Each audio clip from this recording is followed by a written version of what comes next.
Can you hear me? The juice. Here we go. We are live and we are back after the holidays. Professor, we got you in the building. Can you hear me? Yes, sir. All right. How We you doing, got sir? you. All right. How you doing today, sir? Pretty good. We are going live. And here we Oh, go, shit. Professor. Let me share We you are right ready. quick. Keep it rolling. I'm sharing you right now. All right. We good, my brother. All right. Here we go, y'all.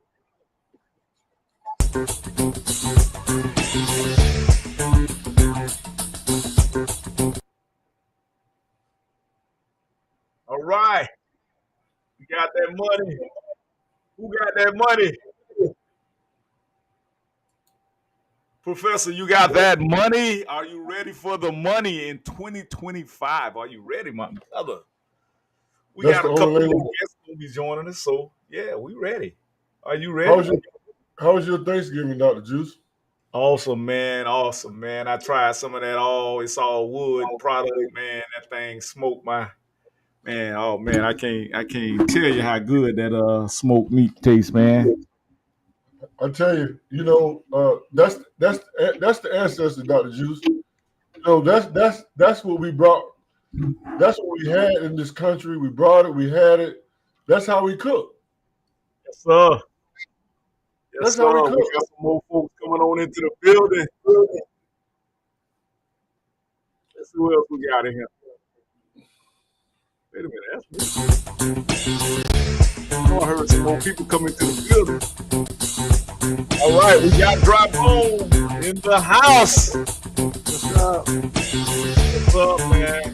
You're right on time. Right on time, my brother. We're gonna chop up some heavy game today. Are y'all ready, man? Listen, I've been waiting for you guys. I hope you guys had a great holiday. And we're gonna chop up some heavy game today, family. Y'all get ready, boy. These boys here, these heavy hitters I got into the rotation today. We got the Dry Bones Connection, and we got Voss Computer Systems LLC in the building. Greetings, My name brother Joe. is How are all you, love. sir? What's up, Professor? What's up, my brother? This is the only time I get a chance to talk to you directly. For the last couple of weeks, I've sat patiently on your platform, and you have so many people that we need to monetize. So I said, you know what? I'll just wait till my good brother get on our platform and I can get one-on-one with him. Yeah, I appreciate it. Oh yeah, he's a busy guy, man. He's a busy guy, man. Full of people. They will never lie. But we need to talk. It's so much we need to talk about. I see monetization opportunity in your platform. We need to talk about that, brother Jabone. Mm-hmm. I'm with you on that. You got to leverage your. See, we don't leverage. Don't stop me, but I'm a resource that you're not taking advantage of, sir. That's true. I have, and I need to get more involved with your advantages. I haven't taken advantage of the advantages you got. So yeah, you're right about that. You know what really breaks my heart, and I'm gonna shut up. You're gonna have to control me, Dr. Ju. But since this summer, I've been teaching in 27 different countries.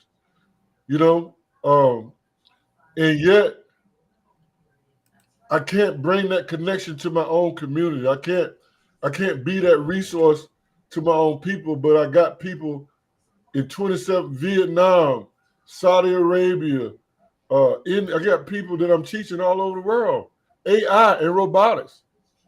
But I can't. In other words, if black people can't eat it, wear it, or drive it, they don't want it, brother Drybone. Now, when you say you in all these countries, how's the residuals for that from that? That profitably for somebody coming in? Is that me? And I can explain that model to you if you want me to. Yeah. I definitely. It's the first time really. I don't really know it. I just So you look at how much time do I have to explain to him right quick, Dr. Juice? I want to be Okay. Let me get the intro in. Then I'm gonna let you just come straight in. Do your thing. Yeah. I'm gonna hand it back over to Dr. Juice. you're gonna have to control this whole situation, Dr. Juice. Let's run it. 2024, 12/4, 2024, December the 4th, 2024. Urban Matters collabing with Dry Bones Connection, and we also have the professor at. Who is it? What's the name, Professor? Again, I like to hear. I like to hear you say it. I have several businesses. We were talking about come it's on, all man. wood. Come on. It's all Voss wood. Computer Systems. Let's run it. There you go.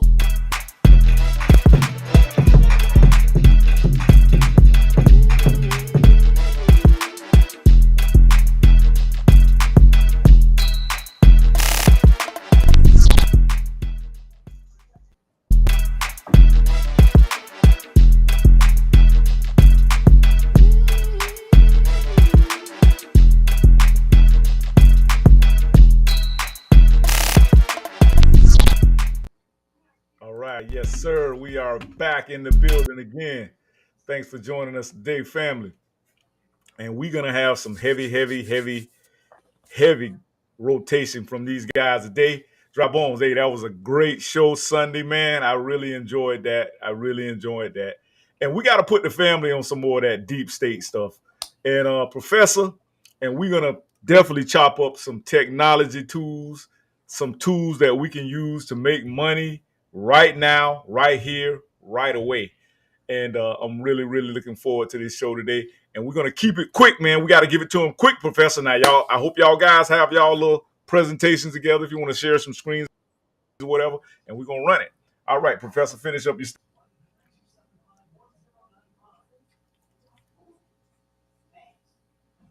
Now we can't hear you, Professor. Hold on. I had him. He have it. Sometimes he get the echoing, so I put him on mute. All right, go ahead, Professor. Go ahead, run it. Sorry about that. We had you on mute because you.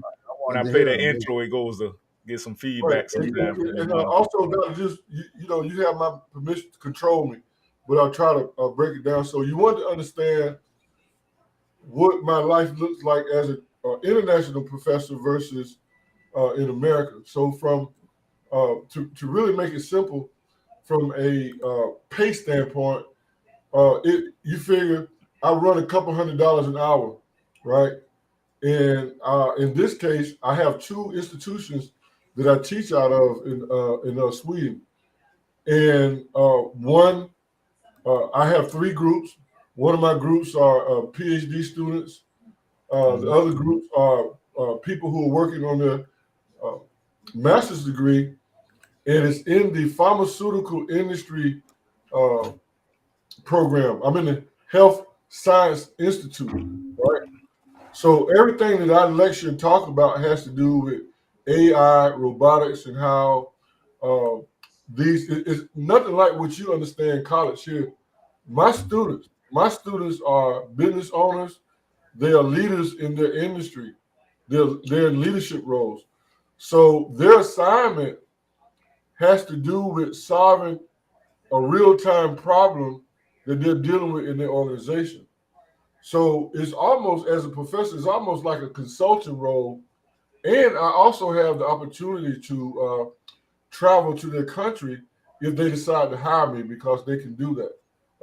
In fact, I'm trying to I know I'm on my way to Vietnam, and also I have interest in Trinidad, but there's a whole lot of places around the world now that, the fact that I have a educational home to work under, it's really opened the door for me. Right. So when you think about, and I know you was telling me too, Professor. I know you was telling me too that it's so unfortunate that the black man does not have that academic freedom here in America, like what you're explaining to us. And it's sad, you have to go internationally to really get recognized for some of your collegiate studies and your philosophies. So just briefly sum it up. How can we use gentlemen like yourself with your expertise? How can we input that into our community real quick on a technology level so that we can start making some money real quick, and so that the future young men that look like you and I don't have to experience what you're experiencing right now in the whole that freedom block that you're getting academically. Well, that's a mouthful. We might have to eat that elephant a little bit at a time, But I will say, Give me one real quick solution for the community. gotta find a way to inspire people to be thirsty for it, inspire people to be hungry for it, you know.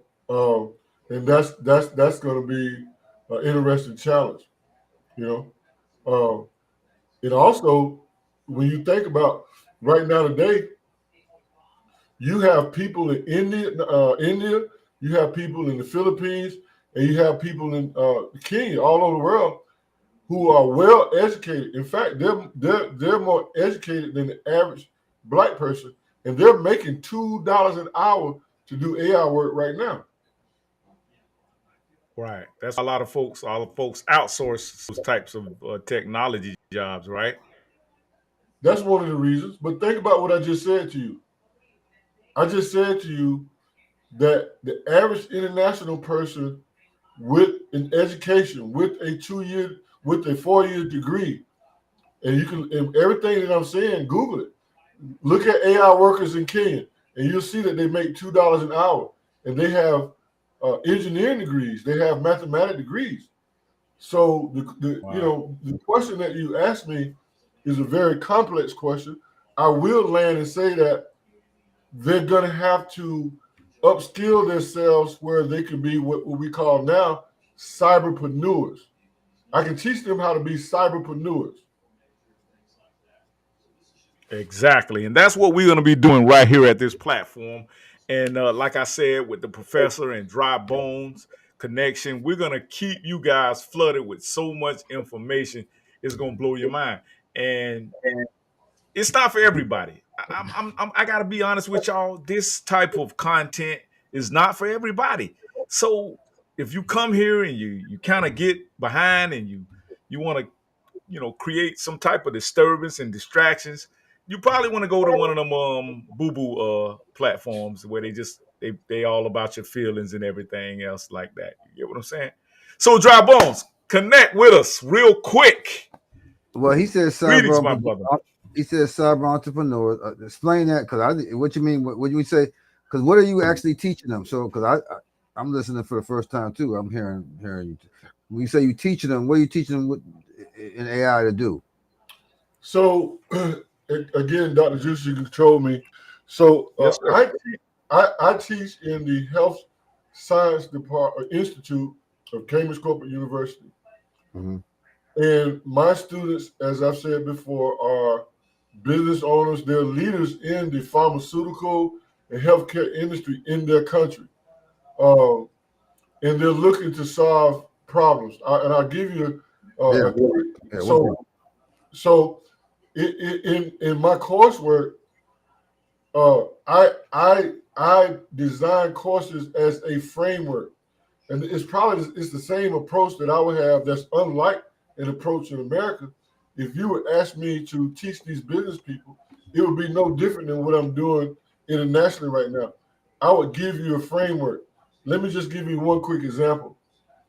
I have a student, one of my PhD students in Trinidad. It's a medical doctor. Beautiful. Don't even start me talking about that. This woman is so beautiful. But anyway, this is beautiful people over there. Yes, They got me, boy, man. it's a bunch of them. But you know what? And it's another topic, but I'm gonna keep going. They're so respectful, Dr. Juice, Dry Bones. Most of my students are business women, and they're so respectful. That part. But anyway, the problem that this doctor is looking to solve is in X-ray, and they want to do X-ray analysis. So when you think about X-ray, you go in and get an MRI, and it goes through a workflow and a process to the point where you get a diagnosis from your doctor. So the question becomes, when you look at that process, how do the main question is, how do you apply and leverage AI and robotics to make that process more efficient and cost effective. And even today, it's an interesting story. They introduced the robot. We joked about that. They introduced the robot, but because they didn't have a proper framework, they introduced the robot where, so if you came in to get an x-ray, the robot would help you fill out the paperwork. Robot would come up there, give you the paperwork, fill it out, and do whatever robot does. But because the workers in that process saw it as a threat, that initiative failed. So they put the robot down into the lobby of the hospital to like a Walmart greeter to meet and greet the patient. That was such a funny laugh that we had about that. I said, because the humans didn't have a framework, the robot suffered. Wow. So, but anyway, these every industry, you name it, and I can tell you, they're looking to find ways to leverage AI to two things, brothers, two things. That's to make their operations more efficient, number one. Number two, to make their operations cost effective. Just those two things. And it's a very complicated process, but that's all. What was that? What was that? What was that little comment you had, Professor? You had a that was a good statement you were making. You said something about productivity with low something. I forget that term you like to use. That term, low productivity. I mean, high productivity with something about cutting down on the resource. Yeah. So think about this concept in your mind, right? And this is what technology does. Imagine you're increasing your productivity and you're reducing your costs. And I like to use my firewood business. I mean, I'm looking to leverage myself. Imagine if I had a robot out there. They cost about $20,000 now. Chinese is getting cheaper. But imagine if I had a robot out there producing my wood. I have a young man that works for me right now. We pay him roughly $12 an hour to chop wood. But imagine, and I can tell you how much. I mean, I know how much wood he chopped. But imagine if the robot chopped double of what he chopped, and all I have to do is keep my robot battery charged. So, but now that's where we're going. We obviously know that, but then you're going to take away the person who's working. No, okay. So hold on. Let me deal with that right quick. Mm-hmm. So one of the frameworks that is three components to that. I just lectured about that today. I'll make it short. So as a leader, Dr. Dry Bones, when you're looking at your human resources, in fact, I can share my. Do you mind if I share my screen right quick, Dr. Juice? Yes, sir. Yes, sir. Because it's a very important. Bro D, what's good? Happy holidays. Thank you. I finally made it. Oh, D, what's going on, D? Yeah, I'm here. I want to show you something, Dr. Dry Bones. I want to show you I lectured on this today. So, and I'm talking to you as a leader, okay? You're a leader of your organization and you're dealing with the same question. I just lectured this today. I don't mind sharing my class here. Let's find that graph. Here we go. So this chart that I'm going to show you as a leader, this is going to help you in how to invest into your human resources, okay? All right. Can you see my screen? No, don't screen up. It's just you. You put it up yet? Okay, you just sent it, Professor. All right, here we go. This is my lecture just today, okay, to deal with that. So here, I'm just blowing up a little bit. Can you read this? Can y'all see this? I see it, yeah.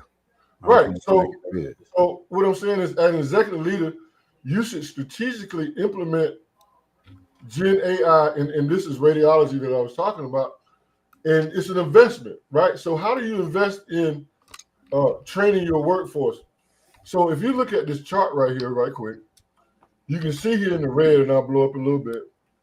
So the red says these are workers that I should invest in. The green is people maybe, and definitely the gray is no. So when you look at the complexity of your function, right, whatever your workflow is, and also you look at your experienced workers.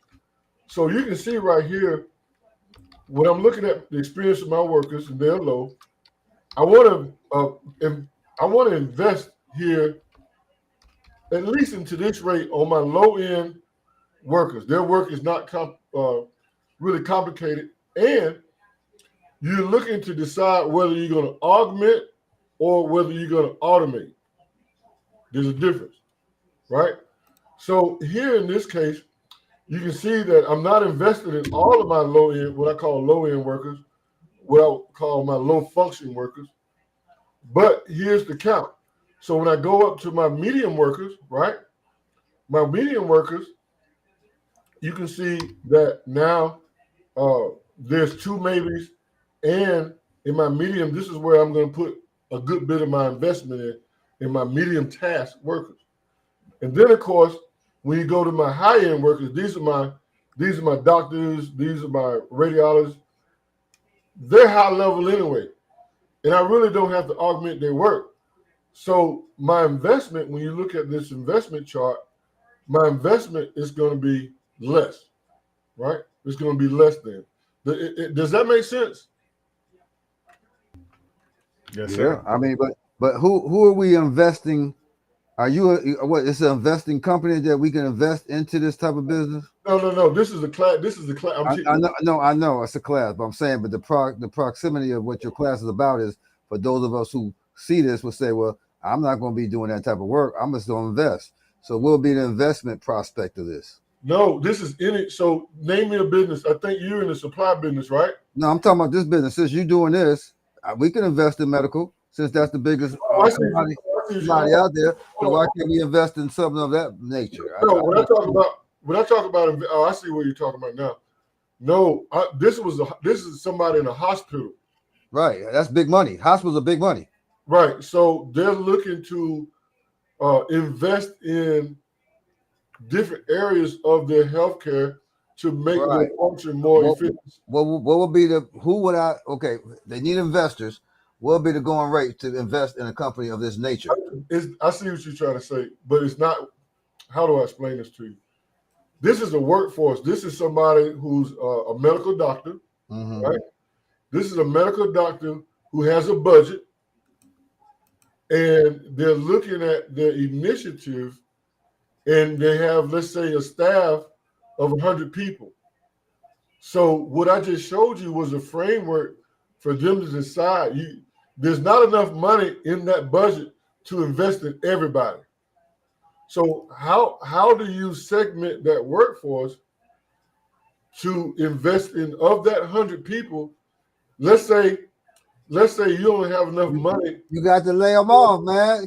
I work with the county. You're gonna lay them off, and you're gonna take the people who got the most productivity because they're doing it right now. They can tell what you do on the computer and what you do at work. So basically, they could tell what you do, and if you ain't doing what the quota is, they'll get rid of you. That's just what they do. You're exactly right. And I want to just point out one other thing and let I know I'm probably going over, but you have, here we go. Let me just share my screen one more time to that point, to your point, because this is something that I lectured on.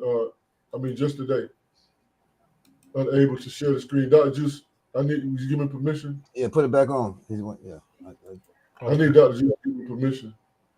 Yes, sir. All right, just 1 second. Permission granted. Thank you. Okay, so can you see this? Not yet. It's coming. There you go. So today I talked about workforce and human resources configuration, augmentation versus automation. Okay, and you really have two tiers in any organization. You have a top tier and you have a bottom tier. Okay, and the bottom tier is the ones who must upskill. Let me see if I have that when I talk about upskilling. You're going to have to upskill I just changed the screen right here. So Mhm. here we go. So yeah, AI, it brings the genius out of you. So if you are not about upskilling yourself, everybody's going to have to upskill. Period. And if you don't, yeah, you'll wind up being laid off because you become a liability to the organization. Absolutely. You become a liability. So here, this is what I was looking for right here, and I'll land my plane. So I'll read this, and you can see it. It says successful adoption requires a sustainable strategy, focus on upskilling, role augmentation, and thoughtful integration across your organization. So it's not a situation where we're just going to introduce a robot and you're going to be laid off. But what I am saying is that the days are over for you to, you know how you could go on a job and kind of figure things out. This is why they give you a probation period, right? They give you a 90-day, 60-day probation period, and you got time to kind of figure out what's going on. Those days are coming to an end because we live in a knowledge workforce now. This is why the black man, in general, black people, because we don't embrace technology, we're obsolete. We have no value to mainstream right now as a workforce. We have no value. We're obsolete, especially the black man. Very interesting. Very interesting. Mm-hmm. What's your take on I that, hope it. Brother Trevor? I mean, he's right. I Was that mean, interesting? most, but they're gonna get rid of, like he's right. They're gonna get rid of all the elderly people who have these jobs who are not able Right. to comprehend the switch, and then those who are able to, because I mean, I work with a computer. He's absolutely correct, and they're bringing in programs now that are monitoring the workforce, and they're going to use different tactics, like he said. But I'm talking about investing in it. I mean, because basically, there are going to be new companies coming up, and there's going to be all kind of AI stuff going on. Matter of fact, my daughters use AI every day, and they work for IBM. I'm gonna use it because you can't do nothing without. Because people ain't going to do nothing. The average person ain't going to take the time out to do the research Yeah. to sue a company. So now you got to go to AI and Chappie and talk to them, and they'll tell you how to do it. That's pretty much what's going to happen. I see it happening now. Hey, he said Chaffee. Hey, I Yeah, like what he was calling. He called it Chaffee. He talking about yeah, Chat GPT. yeah. It Yes, was some Chappie. people pronounce it Chat GPT. It's Some people say But they made Chappie. it. It's in South Africa. They did a movie about that called Chappie on. The robot was in South Africa.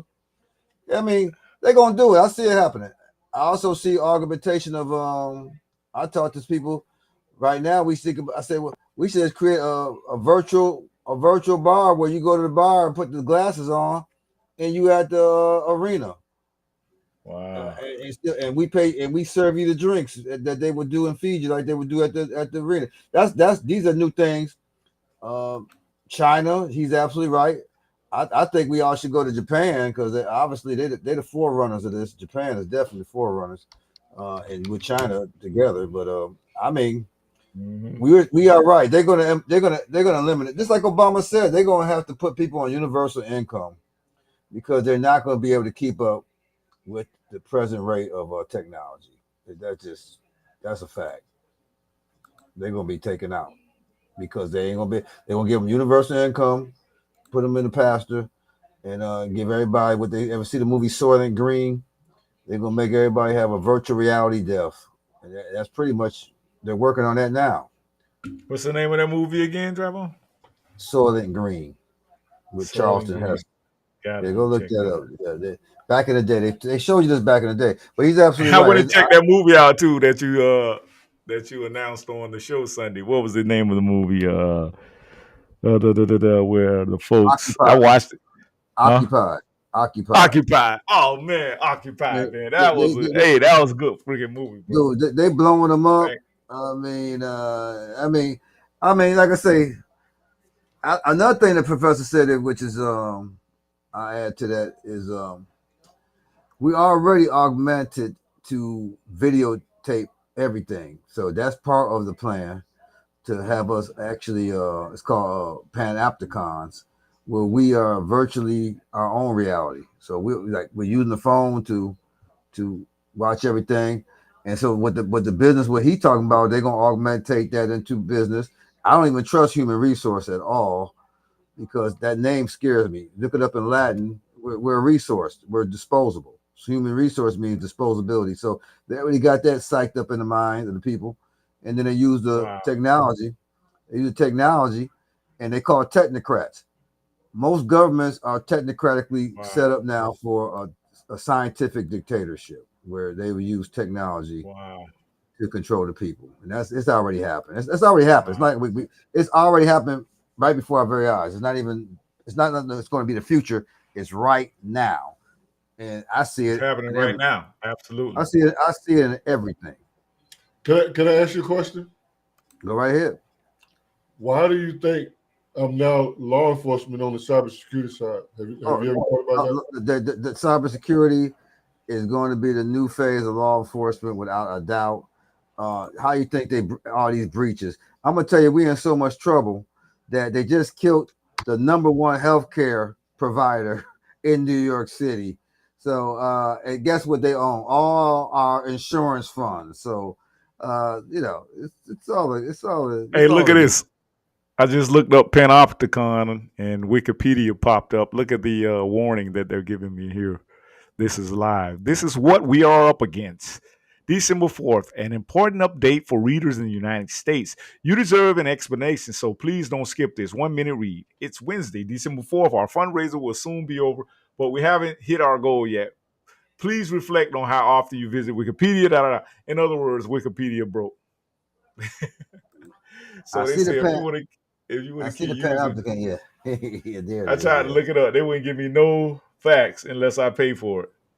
They didn't want to give me any info.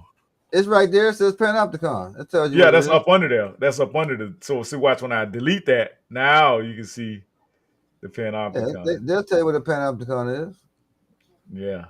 And that's it's a design of institutional building with an inbuilt system of control originated by the English philosopher and social theorist Jeremy Bentham in the 18th century. The concept is to allow all prisoners of an institution to be observed by a single connections officer without inmates knowing whether or not they are being watched. Yes, that's what's happening today. And through technology, you can only achieve this through technology. So it's a two-edged sword, good and evil at the same time. Good and evil. That's saying yin and yang. Bro D, go ahead. Chop it up. How everybody doing? Wonderful, brother. Great, man. Happy holiday. Well, I was talking to Professor Faust earlier today. I was looking at colleges, and I came across investors of Howard University. Those investors, they've been getting like $50 million from Howard University, $10 million from Howard University. Not Howard, Harvard University, Harvard. So, depending how much money they get from these students, what I'm seeing, the professors, they don't get paid, not in that type of realm, but all the investors, when you start looking at them, so what, real estate investment, well, what they got to do with Harvard giving these people $50 million? What's his name? Daniel Cummins. They gave him $50 million. And we don't know what these college, whoever these investors are, they the one who's getting the money. College students ain't getting nothing. We ain't getting nothing. The professors working at the school, they ain't getting anything. Those president, they averaging around 400,000, but the investors, they the one. They getting 50 million, 10 million, 20 million. Mm-hmm. So I'm looking at trying to tap, because one thing about trying to get rid of money, you got to show you debtless, you debt free. Because Elon Musk, what we see that he was billionaire, but on paper he don't have anything. Right. Correct. And so we have to learn how to invest so we can do the same thing. We can get this money. We're not part of the game, because one thing we learn: go to school, get a job, and earn an income. But earn income, you're paying taxes. These people getting $50 million not paying taxes. Millions. They smart. Well, time we come and learn how to follow the game, it changes. Because back in the day, people was applying for credit, and then they'll file for bankruptcy, and they'll get everything wiped out. But then time blacks started to learn about the game, we're going to change the bankruptcy laws now. So right now it's the investments.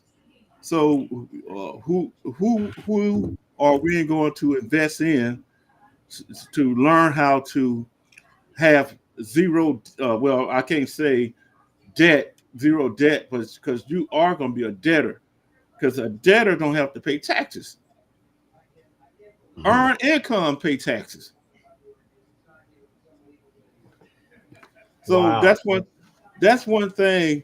Hey, speaking of, Bro D, not to cut you off, but speaking of cracking down on corruption, I love this guy right here. Man, this guy right here just like really, really just inspired me when I seen this guy here chop it up the other day.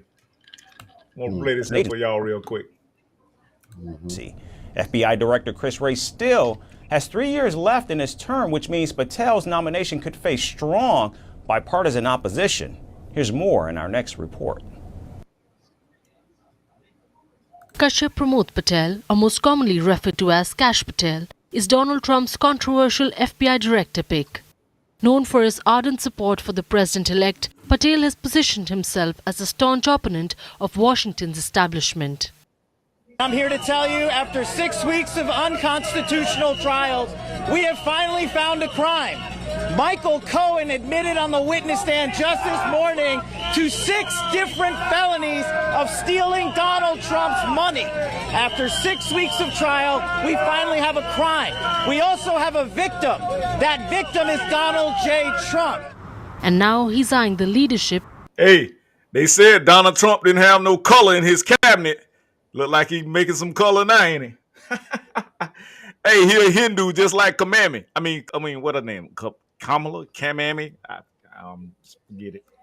Of the same FBI he once vowed to dismantle. It is a total bastardization of due process. I am honored to be here in support of Donald J. Trump. He is being victimized, but we as a country are being victimized even more by the unconstitutional weaponization of justice and the two-tier system of justice that is on full display. Patel's career path is far from conventional. Born to Hindu immigrant parents in New York, he described himself as apolitical during his upbringing. However, his college years at the University of Richmond shifted his views to the right. Despite this, Patel began his legal career as a public defender, a role he later admitted was a strange fit. While I was very excited to start, it was admittedly a strange fit. As I mentioned, I grew up pretty apolitical.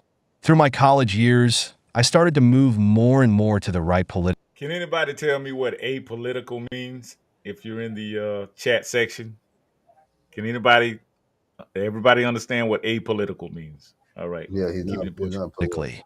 All right. Public defenders are left-wing.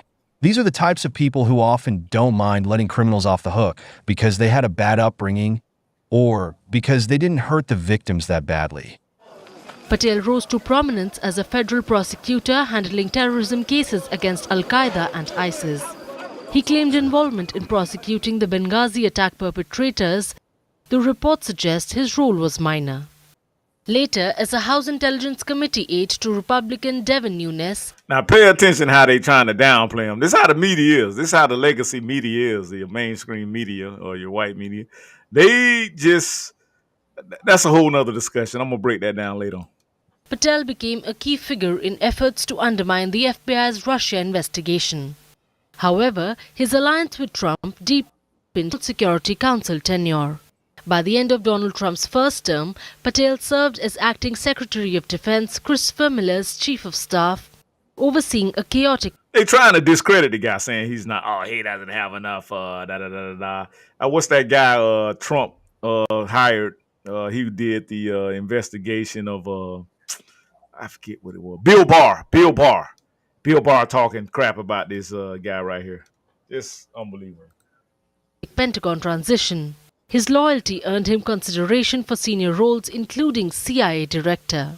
The president-elect's selection of Patel is not without hurdles, though. FBI Director Christopher Wray, a Trump appointee, still has 3 years left in his term. I am given the honor of Christopher Wray, you're fired. Leading this agency. I will never allow the FBI's work to be driven by anything other than the facts, the law, and the impartial pursuit of justice, period, full stop. My loyalty is to the Constitution and to the rule of law. And removing Wray would face bipartisan opposition.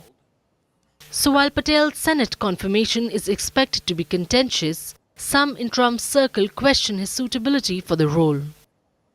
I categorically opposed making Patel deputy There he goes. FBI director. I told Mark Meadows it would happen over my dead body. In the first place, all leadership positions in the Bureau, except the director, have always been FBI agents. They've all gone through the same agent training and have had broad experience in the field and headquarters. Someone with no background as an agent would never be able to command the respect necessary to run the day-to-day operations of the Bureau. Despite his polarizing image, Patel's commitment to Trump's agenda knows no bounds. From pushing claims of election fraud to overseeing Pentagon operations, his loyalty is unwavering. Whether this makes him an asset or a liability is hotly debated.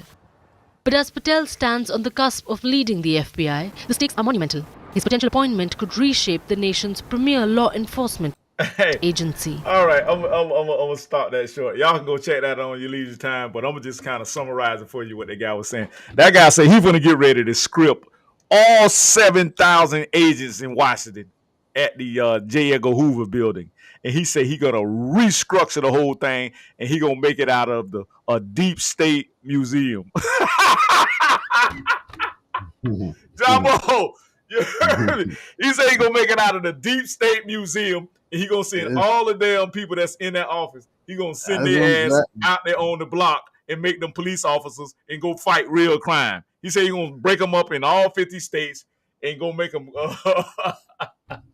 That's why I say I think a cool to make them because that's going to take a lot of people out of their norm. And so I had to play that, man. I had to play that. Y'all excuse me for my outburst, man. Bro, these dudes are for to come in here swinging some big dicks. That's all I can say. And boy, it's going to be very interesting. And Professor, I see a law enforcement AI opportunity. That's what I see. Well, not only that, here's something that you don't know. I have Indian partners. One of the services that Vox Computers offer is threat intelligence. And because of my partnership, in fact, when I heard that Patel was being nominated, I got on the phone with my Indian partner. I'm like, bruh, me and Dini, they getting ready for us to come to India.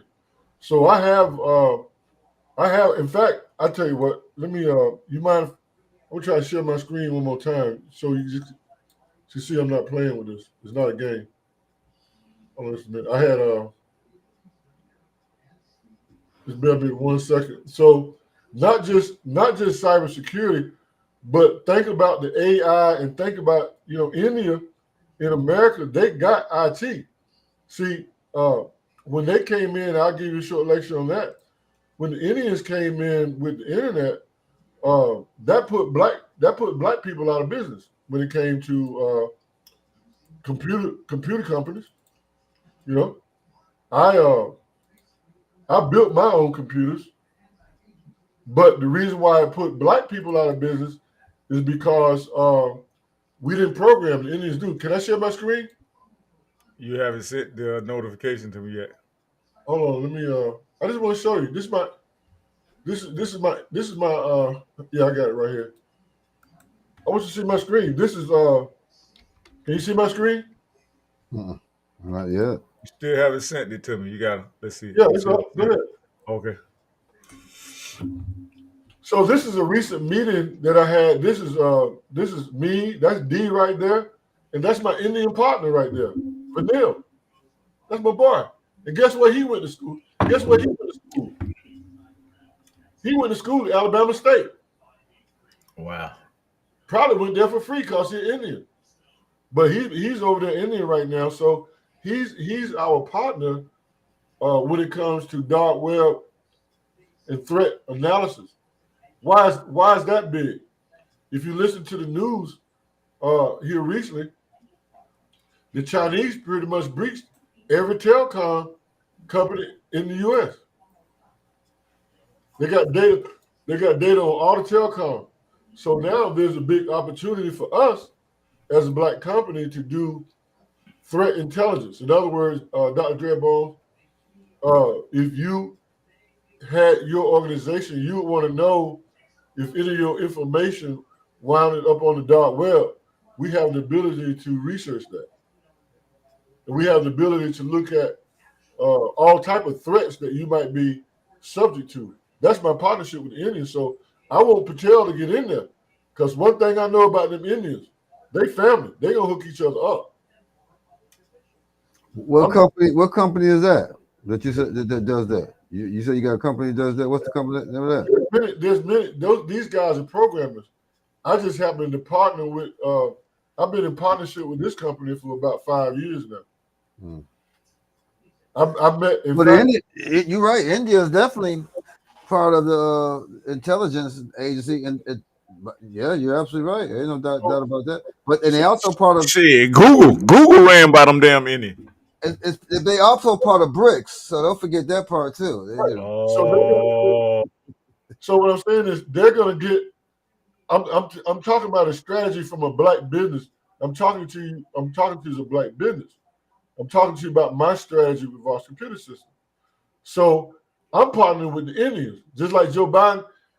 Dr. Juice, you got that video where Joe Biden was talking to those black men like they were little boys, little horse boys. He told them, "I ain't giving you nothing. You got to go get with the Mexicans." Well, I'm IT, so I'm getting with the Indians. Yeah, that's true. There's no doubt about that. I eat tandoori chicken, bro. Hey Voss. Professor. Yes, sir. He went to the University of South Alabama, not Alabama State. I appreciate that correction. I knew it was Alabama somewhere. Yeah, University of South Alabama, down in Mobile. He went right. In Mobile. I appreciate that. All right. That's Mississippi Masalas. That's what Denzel Washington showed us that they was coming in back in them days when he did that movie Mississippi Masala. But then you gotta ask yourself. You just said something that was totally should get everybody upset. How they come over here and get college for free? I explain that to you. I explain that to you. I can explain that. How? Tell me how they can get college. I'll explain it. I'll explain it to you. Let's hear this. I'll explain it to you. All right, I'm listening. Here's what happened. Mm-hmm. When Jim Crow ended, as a black man, you became obsolete. Think about it. When affirmative action took place, they pulled as many black men out of the school system because they were the most educated men in the community. But they didn't have enough trained black men to go through the technology transformation. So when Martin Luther King hooked up with Gandhi, that's when the transformation happened. That's why today, if you look at these black schools, all of them, almost all of them, It's just like right now, North Carolina, they just stood up a degree program for AI. Guess who's the head of the program? But Gandhi didn't like niggas. How's that? Gandhi ain't like niggas. I'm well versed in Gandhi and well versed in history. That's true now. And he did not find Martin Luther King did not find Gandhi. It was Rustin who came up with that idea of joining Gandhi. Martin Luther King just was a pawn in the game. He had no idea who Gandhi was. But Gandhi hated niggas in South Africa, and he said he was not for the Kaffir. And his people today, if you marry one of them, see, I look at cultural. Ain't it supposed to be about cultural identity? They show what you got it on. Yeah, you know, culturally, they're black, but they're not part of our. Because you make money, because you make money with a professor. Because you make money with a professor does not mean they love black people. So I don't wonder, but what I'm saying is, see, that's the thing. That's what I feel like. That's what's wrong with us in the community. I'm not looking for nobody to love me. No, I'm not me either. But I'm just saying, if you're going to talk about urban matters and we're going to talk about black people are not going to get into India. So you're just being blessed by maybe a friendship of money, and I'm with money. Don't get me wrong, but you're not going to help black people by saying that India is going to help black people. India is not going to help black people because guess what? They don't. If you look at how in America, it's not happening. If you look at how we're projected culturally, right, our behavior. No, they don't like. Well, you in Atlanta, you in the four mecca of the four colleges. Why this can't transcend what you saying to us? Why can't you transcend that message to the black colleges then? because now you're on a whole nother different subject. I'm on real. I'm on facts. Hey, drive on. Drive on. Believe me, we've been trying. Well, trying is hey, we got to term in the craft. Trying is lying. So I'll be trying again. We've been trying. So at Alabama State, white people can go there free. They go free at Alabama State. That's sad, ain't it? Yeah. And see, this is why I try to point this out to a lot of to you guys, point dry bones and Professor. Them folks are coming here to compete. And I try to tell people that is the definition of a race or racism, the science behind competing. They want us to think race means your skin color. Ain't got nothing to do with your skin color. Yeah, but it got to do with the color of that damn dollar. I could make money with white people. But you asked me about the black schools, and I'll say this and I rest my case. We have more black institutions of higher learning in Atlanta than anywhere in the world. Right? Sure, you're right. Now, while all these, my daughter graduated from Spelman. I know what I'm talking about. Okay. On the weekend, our students are at the clubs, at the hookah club. They're practicing their frat stuff. They're jumping, all of this stuff. Them people right there, they're in the library, bro. The Chinese, you go over there and check them people in the library working on their AI projects, their robotics project. We're in the streets, or we're practicing our sorority steps or for fraternity steps. What we Well, you're right. I'm just looking at the reality of, because basically what you're saying is we're going to invest in people other than ourselves, and I'm at the level where it makes sense to me if they ain't gonna do nothing. Exactly. Drive on. I have been talking to Alabama State and some other college, trying to invest in us because we bring in data tools, and the program what the law enforcement want us to do, and they look at us like, oh, come on, guys, y'all really not that intact with stuff. So they still got that old, I don't know, it's like that old slave head. Yeah. Slave mindset. Let me just throw one. I can't see the brother's name, but are you in law? You say you're now. See, right now, since brother Professor say we should be investing in this type of stuff. Look at Night Scope. I would think we all try to get together, invest in one of those Night Scope robots, and charge them to security, because what's going to happen? You said it just yourself. We might well invest in the technology because it's coming anyway. Right. Now, but watch this. My daughter graduated from Spelman. For the last 5, and don't get what I'm about to say wrong. The last 5 years, the only males from Morehouse that I've engaged with, because they're my daughter friends, they're rainbow people. Well, yeah. Look, Yeah. rainbow people. I always have to say this: rainbow people are my best customers when it comes to selling wood. Okay, but I'm just saying my recent engagement with Morehouse He students. said, "Hey man, how you put that? It comes to selling wood." Yeah, I did. No, well, I made that mistake too. I sell firewood. I know. I'm just joking. I sell fire. No, they got me.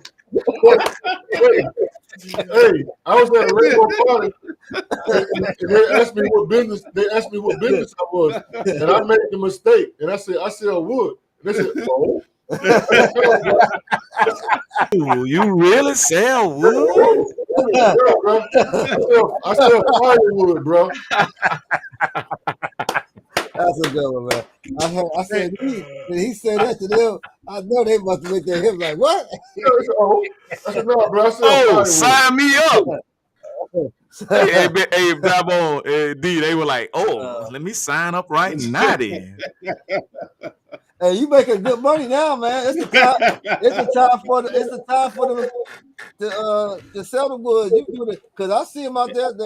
They sell wood in parts of Florida, but y'all part too. Dr. Juice, y'all got wood. A lot of wood people up there. Oh yeah, we got plenty wood, man. Them fires out there. Firewood, I meant to say. Trevon. We got plenty firewood. My bad. Firewood, yeah, firewood. There you go. Put your firewood. Put your Trevon. firewood. Yeah, I like that. Y'all funny. Trevon. Yes, sir. Yes, sir. I've been interviewing students that graduated with computer science degrees and cybersecurity degrees. I've been interviewing them, and I've been asking them, what data tools have you learned? And they turn to me, what you mean? They haven't learned any data tools. Any. Now, just college level or high school? College. Wow. They are not no data tools. So if you're a cybersecurity guy, you don't have data tools. Well, how you gonna how you know how to do your cybersecurity on your data? You don't even understand the tools. What's the because I see that advertised here a lot. So what's the going rate for a student to be let's say certified in cybersecurity, or any person? What's the average year? 2 years, 3-year courses? What courses y'all have for that? So let me speak on that for a minute. I'm gonna let Professor get that. Let me speak on that for a minute. So first of all, you got to understand the certification game. Yeah. Okay. The life cycle on the certification is very short. Okay. The certification was created for white people who didn't want to bother to go to college. Certification is cool. It'll get you quick money, but you have to keep doing it. You have to keep changing. So that game, and let me just put it to you this way for cybersecurity. I always tell this story about the gold rush. When the gold rush ended, and I won't take you through this quiz. When the gold rush ended, and I'll just ask you one time, what industry replaced the gold? When the gold rush went bust, right? Everything went out of business. Boom, bankrupt. What business prospered when the gold rush bust, Dr. Dry Bones? When the gold rush busted, what industry survived? Yes, sir. I'm thinking now. Let me think. Gold rush busted. That's San Francisco. You like this? Tell me. I'm baffled. Right. Okay. You say you don't know. I won't give you F. But when the gold rush bust, the industry that profited was the suppliers who was selling the picks and the shovels to the people who thought that they were still gold. Oh, so you're saying that's where I said the 49ers. So they that's what all the 49ers. So they got to the believe gold was there to keep that construct going. So the supply chain never lose. Right. So what I'm saying is it's the same thing in cybersecurity. Cybersecurity, they're using AI. What they need you for? They're using AI for threat analysis. And then first tier support, that's overseas.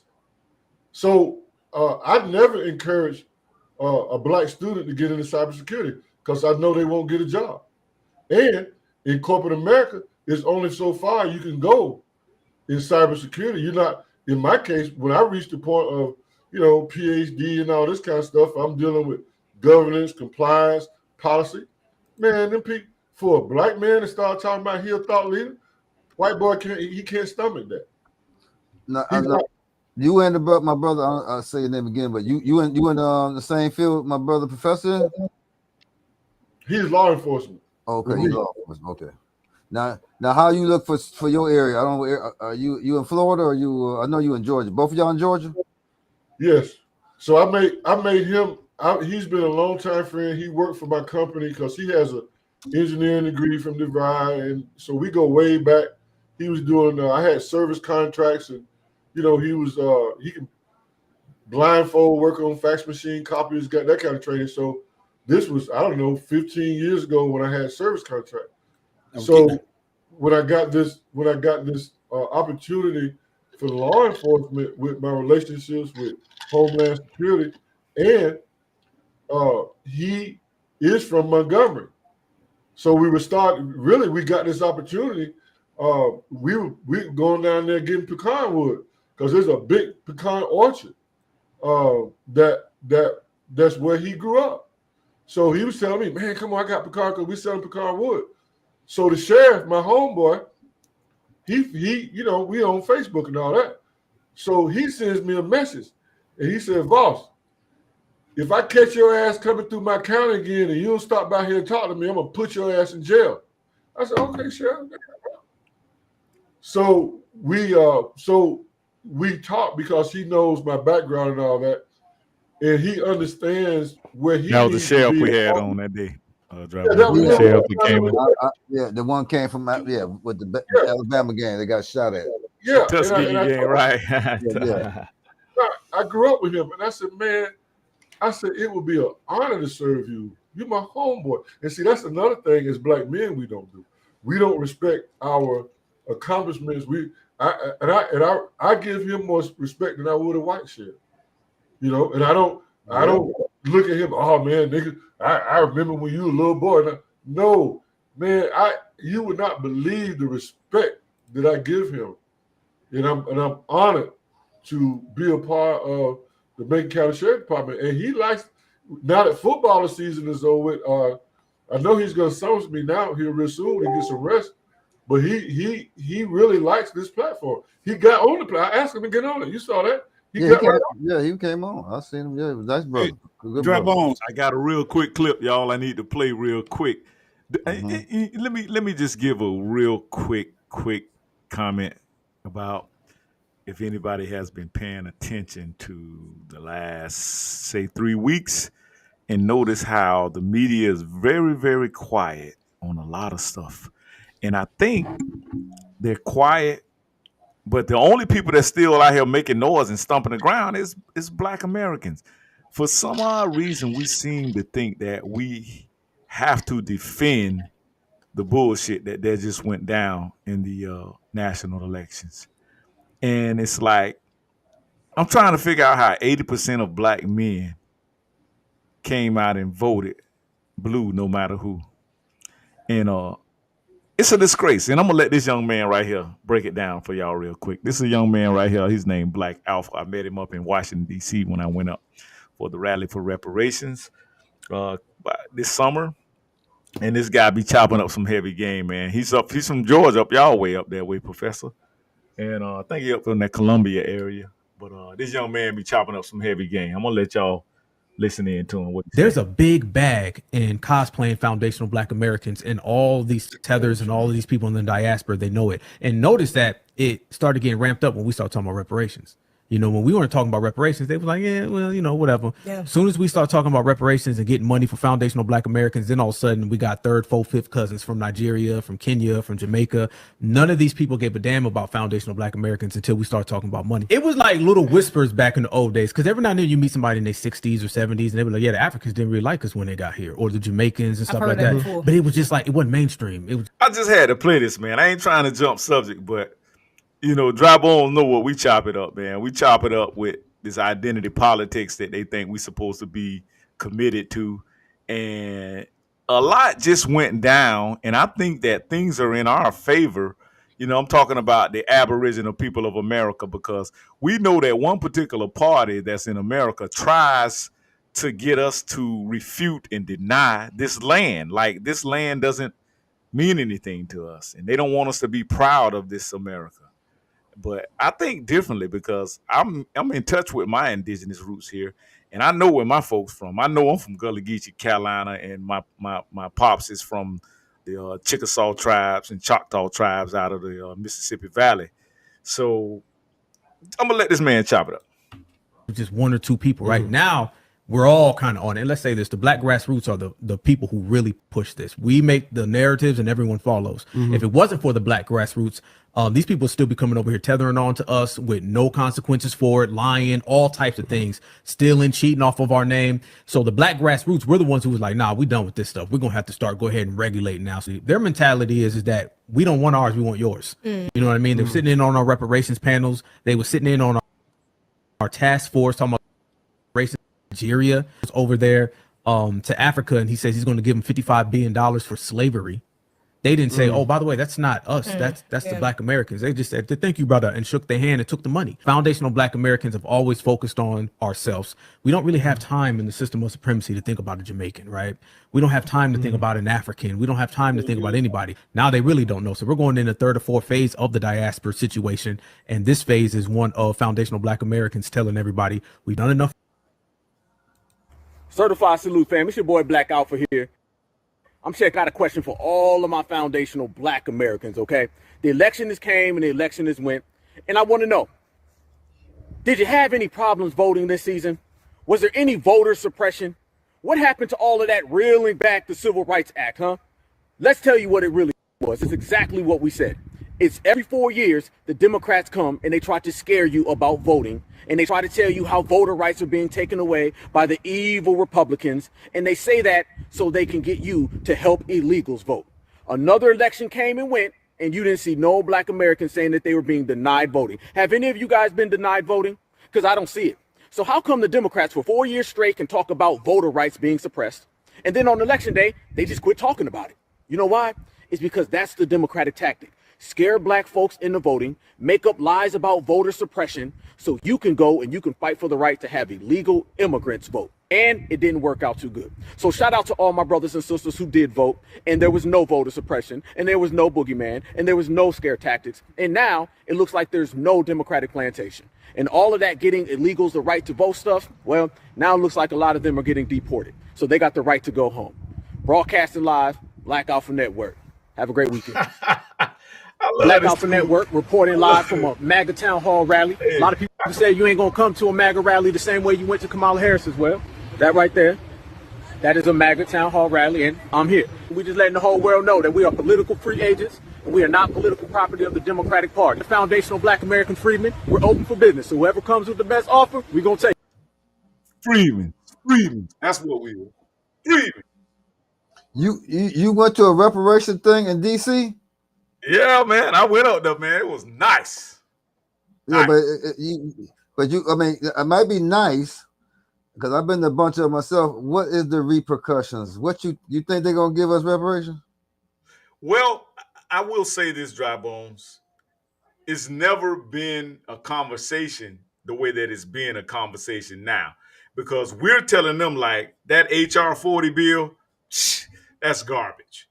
We're asking that, hey, we be re-identified with our indigenous roots. That African American crap, I think that's kind of why. Look at the Navajo Indians. Look at the Seminole Indians. Look how these Indian the plantation. I mean, this is not the plantation, but the reservations. Look how they can come to the government, claim, put a policy together, and get some type of economic benefit from it without saying having to jump through hoops and we need to have a discussion. And look how everybody can come to the table because their identity, how they identify as a human in this country, is what is relevant. See, we're misidentifying. We want to call ourselves African American. Who threw that? Who threw that benefit? So yeah, that was Tariq Nasheed. That was Tariq Nasheed. Now. Oh, no wonder. Yeah. No wonder. Yeah, okay. yeah. Right. But listen, I knew it was a chick named Vicky Dillard. Man, Tariq Nasheed, that boy there. It's a lot. See, the grassroots, we're not the black grassroots when it comes to FBA, Foundation of Black American, is what we claim. Nobody's the leader. It's kind of like Black Lives Matter. Why it was so popular and it was so successful because nobody actually claimed to be a leader. Everybody is the leader. So it's not a group. You're lineage based. You get when we start identifying through our bloodlines and stop identifying through identity politics. That's why I made this whole broadcast today. Because I didn't know you went to. I didn't even know you didn't even mention that. Now you know he been on our program. I had to treat sheet absolutely on back for Hidden Colors. Now let's look. Let's be reality here. We had Hidden Colors that made how many millions of dollars? Millions. He made millions. Now you wouldn't know it. You wouldn't know it because they stole the money. So my thing is, I look at everybody. See, one thing about me, I ain't playing with people. I ain't got time to play with black folks because they want to hold rallies. I'm gonna say this. He been on our show. He said he was going to do a bunch of stuff back in the day. He was talking just like Professor was saying about he had Moors Are Us. They were going to make a social media. He came on our show and announced it. We all gave all credence. He came down to Florida. I just met with Dr. Umar. These are con artists, dude. Listen, bro, I totally agree. None of these cats are going to get us reparations. First of all, no, they're not. But how you going to go for reparations? And I'm surprised you even went to that myself. But listen, bro, you know me. Wow. You know me, but I'm an avid researcher. I'm not concerned with how he make his money. I would be. You got to give him money to get money. You don't have no organization without no money. So if he's taking money from y'all, if he's taking money from y'all and you have nothing to show, which I can prove with facts. Because I've been around these people. I see one thing about me. I've been around these people. I've had them on. I went to their events. We know. Man, they con artists, bro. And I'm gonna tell you. I totally agree. I haven't gave $1 to him. I mean, but the thing about it, the research that he does is impeccable. You cannot deny it. I went back and fact checked it. You know me. We deal with facts. We deal with facts now.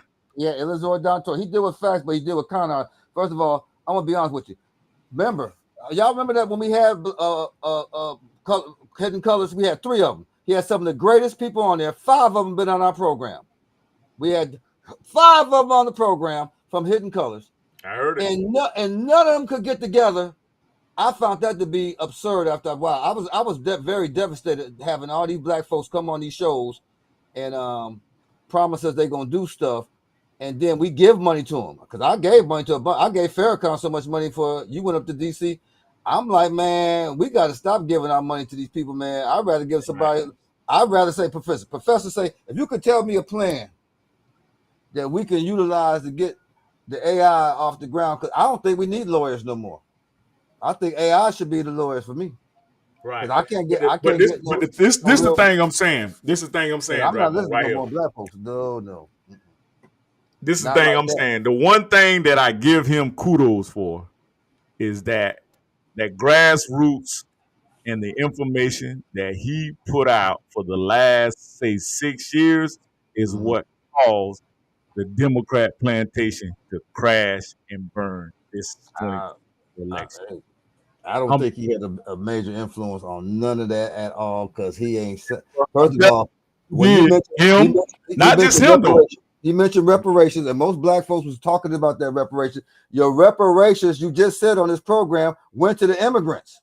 So how are we gonna get reparations if we don't stop giving the money to the immigrants? Well, because Joe Biden was over in Angola yesterday, and he told Angola, "Hey, we're so sorry. You guys deserve reparations from America. We're sorry that you were enslaved and brought to America." He's slapping us in the face. I agree. He's slapping us in. So I'm telling you, we kept that dude out of office. The grassroots kept Joe Biden out of office this election, 2024, and that speaks volumes. I say mad black people. I don't even see a grassroots in Florida at all. Y'all know tell me a grassroots y'all know in Florida and I'll follow it. Y'all know one? Right here. Urban Matters.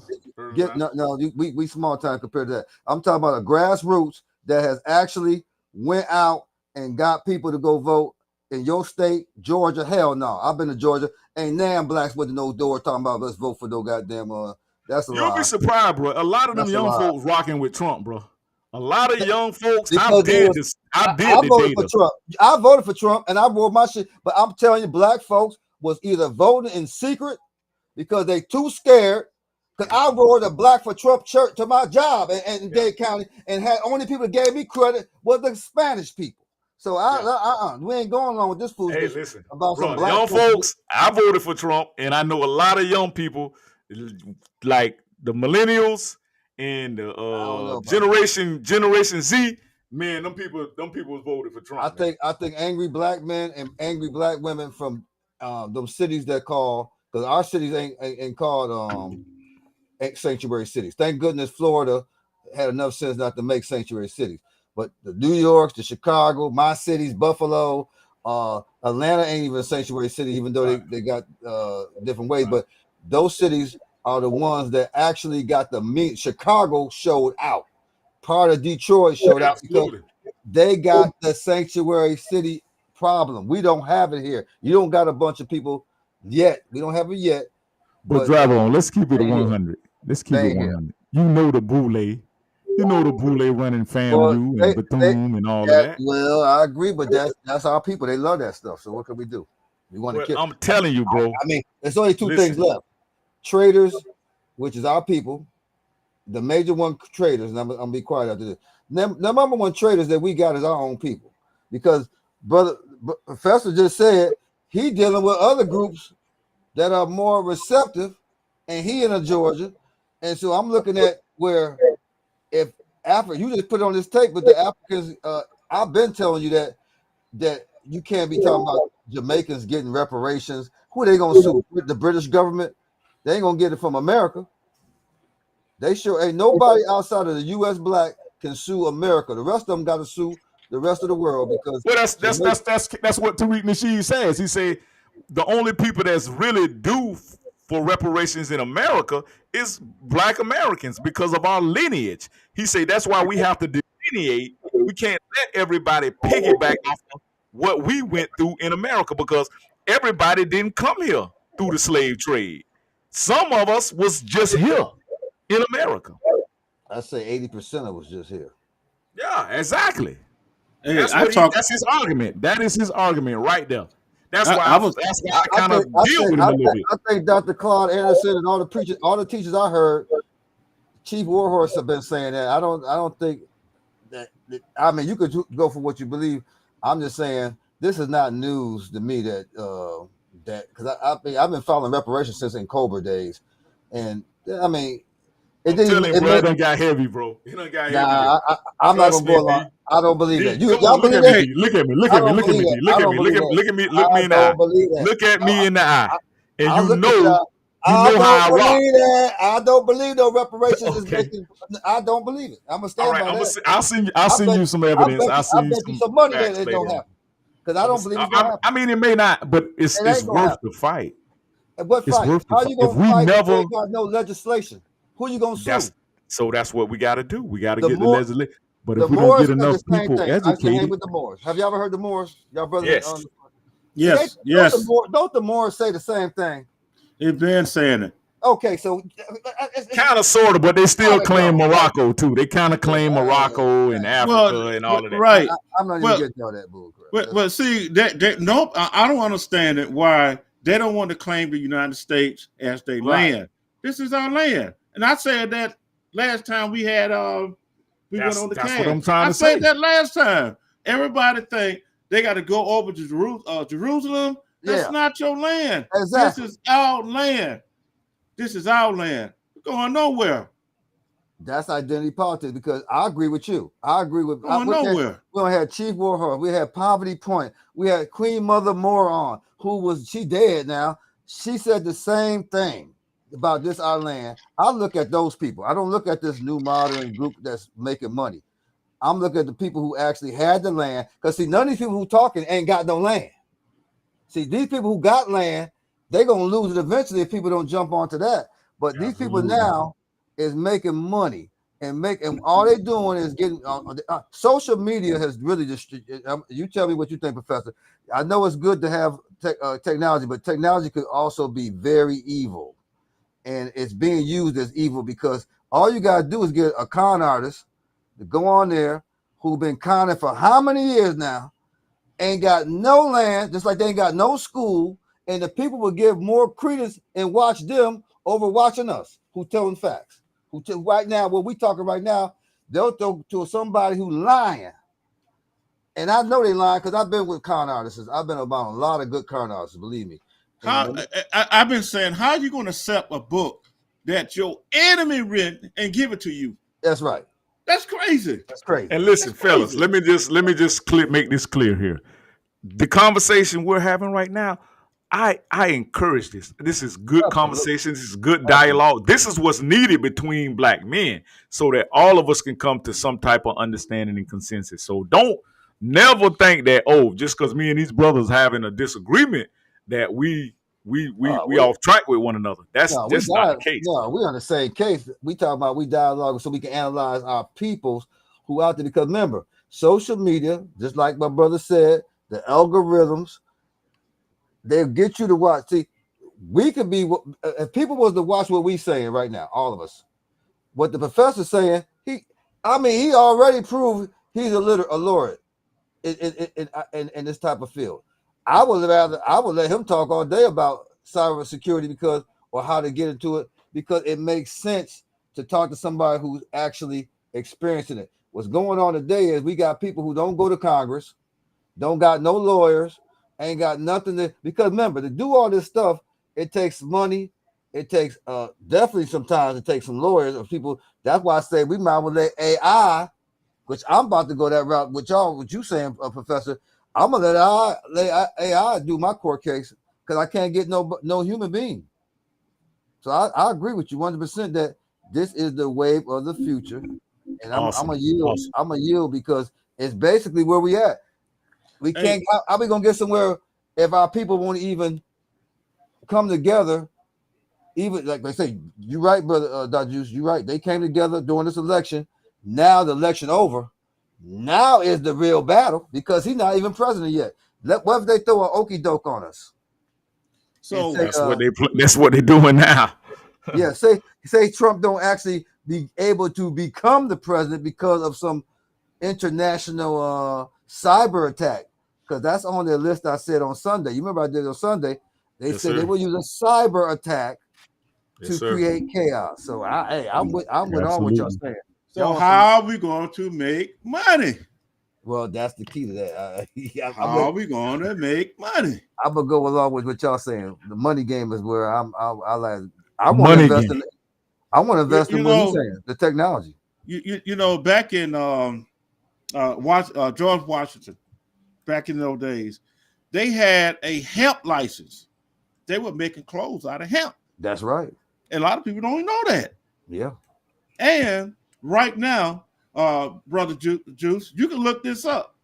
They are taking banana trees, the waste of the banana tree, and making fabric out of it. See, they thinking, we get all this garbage in our head, but we got to think, how are we going to make money for the resources that we got? How are we going to make money from the resources that we have, that we can go out there and get? They're taking banana trees, India, and a few continent of Africa. They're probably learning from Africa anyway. India now is taking banana trees and making fiber out of it. See, they're not thinking, they thinking of making money. All this other stuff we fighting over, we are not making money. We don't know how to invest. We are not helping each other. We still act like, I hate saying it, niggas. I'm with you on that. Absolutely. And that's me and Professor's conversation every day. We try to come up with some type of solution, or we try to brand some type of product that our community needs, something that's in demand, not only our community needs, but other people. If you can find that and show people the receipt that they are taking the banana trees and making fabric out of it. If you can find that and show the receipt. I'm looking that up. That's deep. That's deep. Well, but like Brother Juice is doing now, this is like the new grassroots that could make an impact now, because the old grassroots, which would be your NAACP and all these other groups, they on the down low. They on the down way down. Now, this is becoming the new highway of grassroots entrepreneurism that we talking about right here, because you take this program here. I'm gonna look that up. What he said, that I don't know, with all these people who eat bananas here in Florida, all these other folks who would think that something that that's something to think about. And I don't know. See, I don't know the intricate parts of the machinery that's needed to make that into that. But hey, see, this is where we coming at. How can we all invest a certain amount of money, if it's $3,000 each, to get a machine that can do something? That's the type of stuff that I think I'm trying to figure out now to get involved with before. Oh, there you go. Yeah, see? Beautiful. See? Yeah. See, that's the receipt. That's what awesome. I'm saying. See, that's awesome.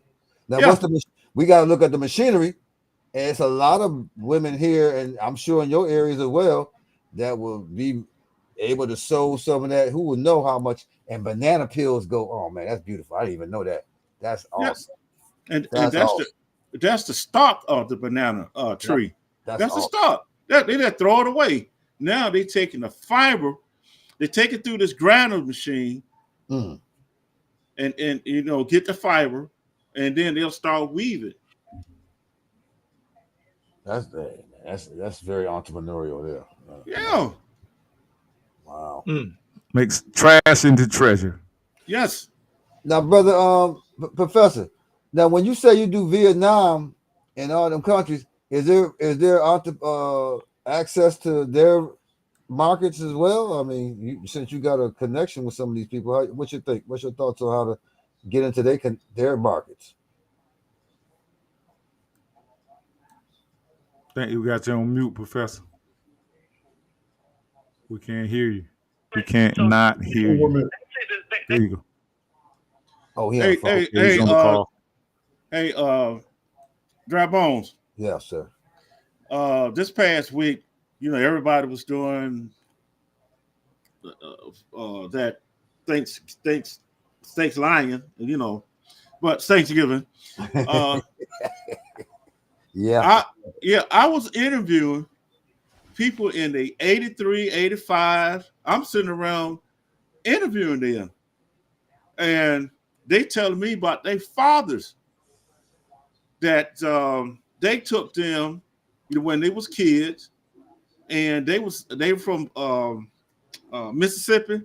They walked over Alabama, and then their fathers wanted to purchase land. And I'm listening to their story. They said, how did they make money? They were weaving baskets. I said, what? You mean black man was weaving baskets? She said, my father weaved baskets. It's just... Wow. Yes. My father from Alabama too, New Bern. They got a thing. A lot of people from New York State is from Alabama and Mississippi. Right. A lot of people.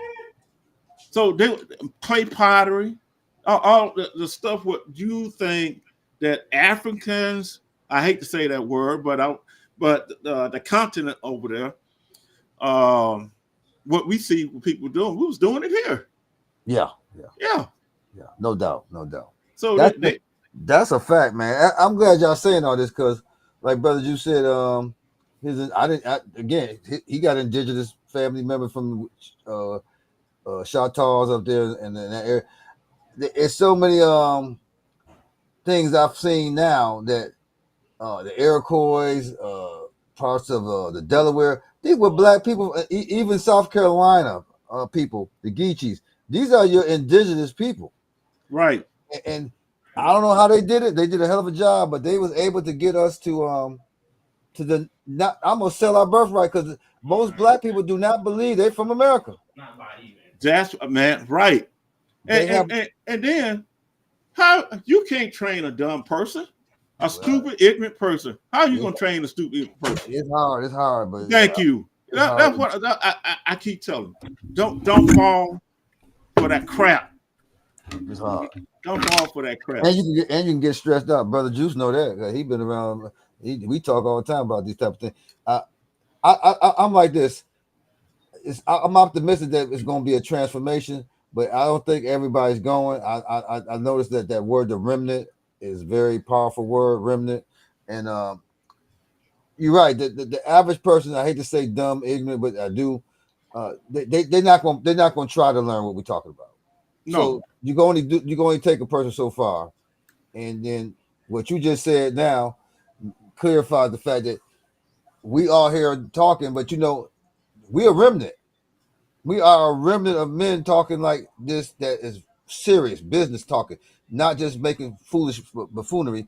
And a lot of my family members, they would not engage in anything. They say we too deep. Oh man, y'all too deep. If you try to talk about money, now they know the street money.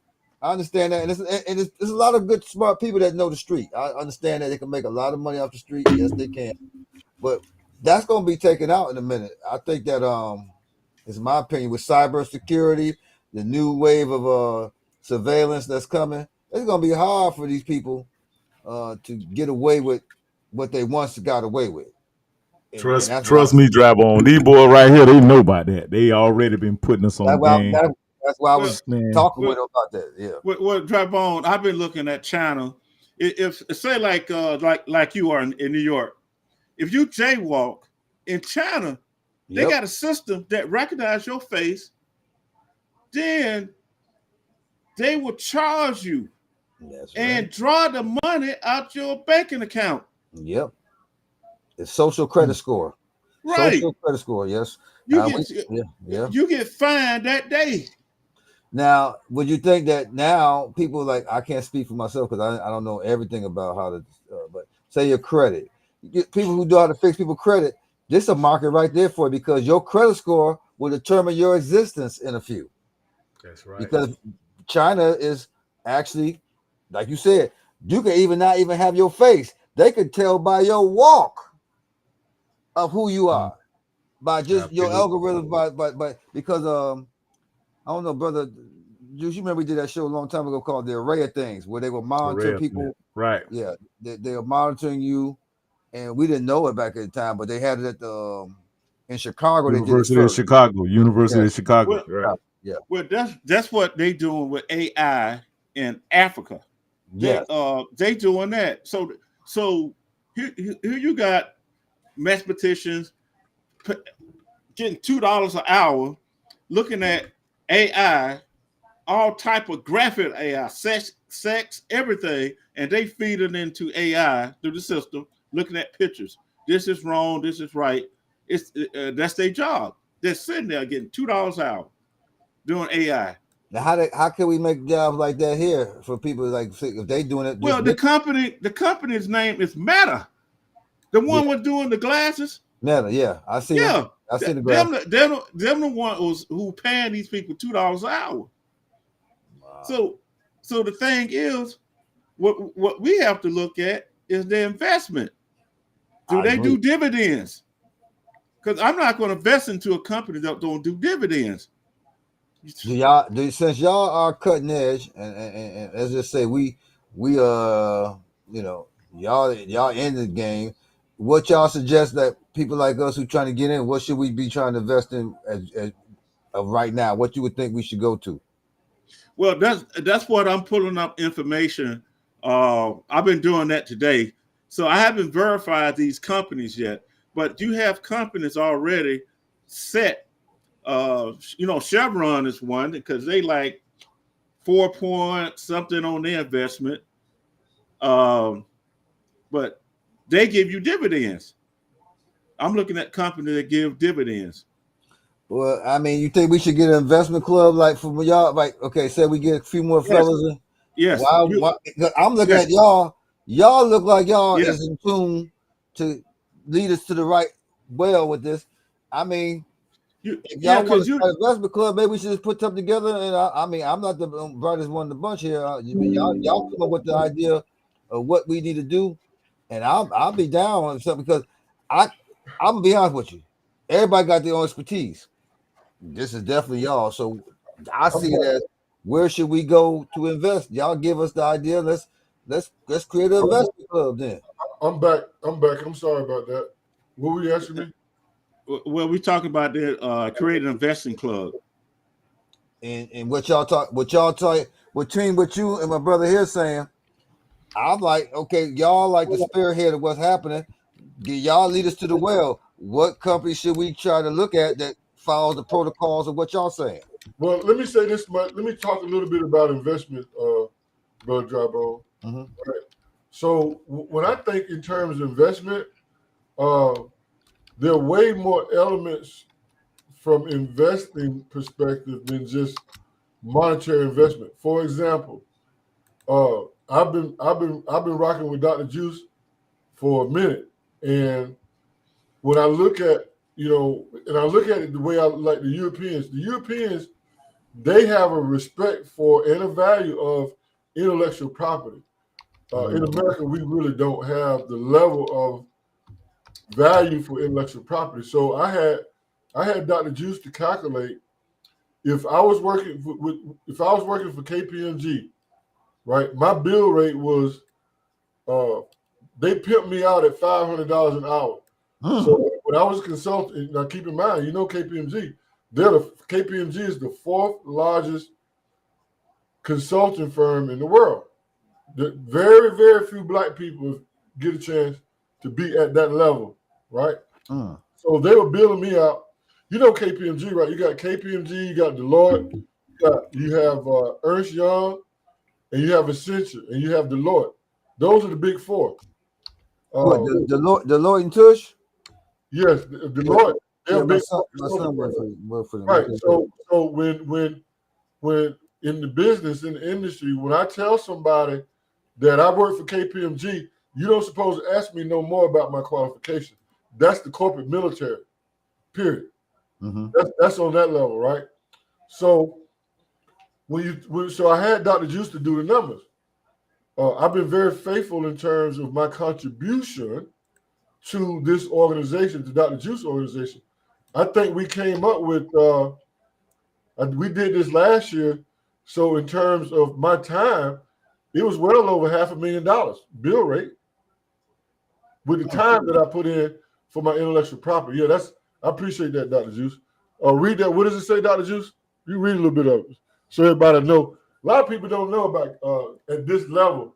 KPMG International Limited, or simply KPMG, is a multinational professional services network and one of the big four accounting organizations, along with Ernst & Young, EY, and Deloitte, and PwC. The name KPMG stands for Kleinveld, Peat, Marwick, and Gordeller. The initialism was chosen when KPMG merged with Pete Marwick in 1987. KPMG is a network of firms in 145 countries with 273,424 employees. It has 3 lines of services: financial audit, tax, and advisory. Its tax and advisory services are further divided into various service groups. Over the past decade, various parts of the firm's global network or affiliates have been involved in regulatory actions as well as lawsuits. So that's the level. That's so what I'm trying to impress upon you. That's the level of training that I have in the corporate world. And can I share something? Give me 3 minutes to share something with you, Dr. Y'all. I'm glad you said that. Now watch this. So I protested. I did not vote. I didn't vote after Obama's first term. The reason why I didn't vote is because after that is because it was the rainbow people that put Obama. I call him Rainbow Obama. Rainbow Obama put him in his second term. Mm-hmm. I ain't mad at that, but let me tell you what happened. I'm at that level now. You see what level that I'm at. When he gave the rainbow people policies, hate bill crime or hate bill policies, and all of that, it was the rainbow guy. It was the gay guy, and you can look this up, Dr. Juice, that came up with the term masculine toxic. And all of the real black men that was left that was in corporate America, the rainbow people pushed them out. I couldn't get no work. I couldn't get no cybersecurity work because especially in Atlanta, all of the IT shops were ran by rainbow people. And I had to prove that to myself. I got an interview with the CDC. And I said, you know what? And I knew there was a rainbow shop. I said, I'm going to wear a pink tie. I had a pink tie because I wear my pink tie for breast cancer, for those of it.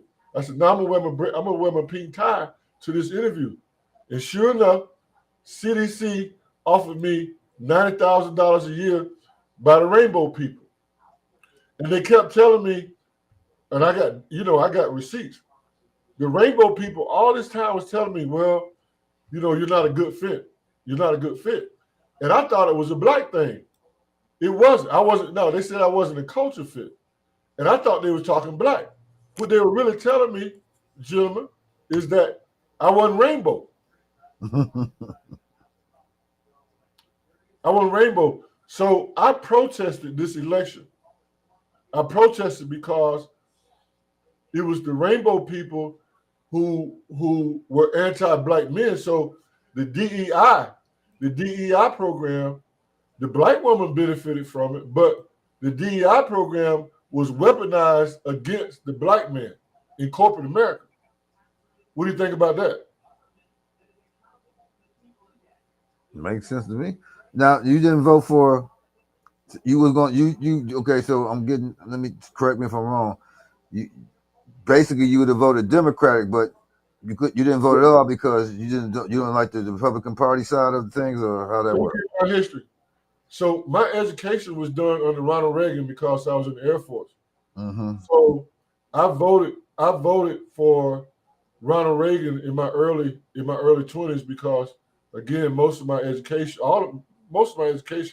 was done under Ronald Reagan. Then you have to understand, historically, my daddy was a Democrat and my mama was a Republican. So I know that I voted for Bill Clinton. My business did well during that time.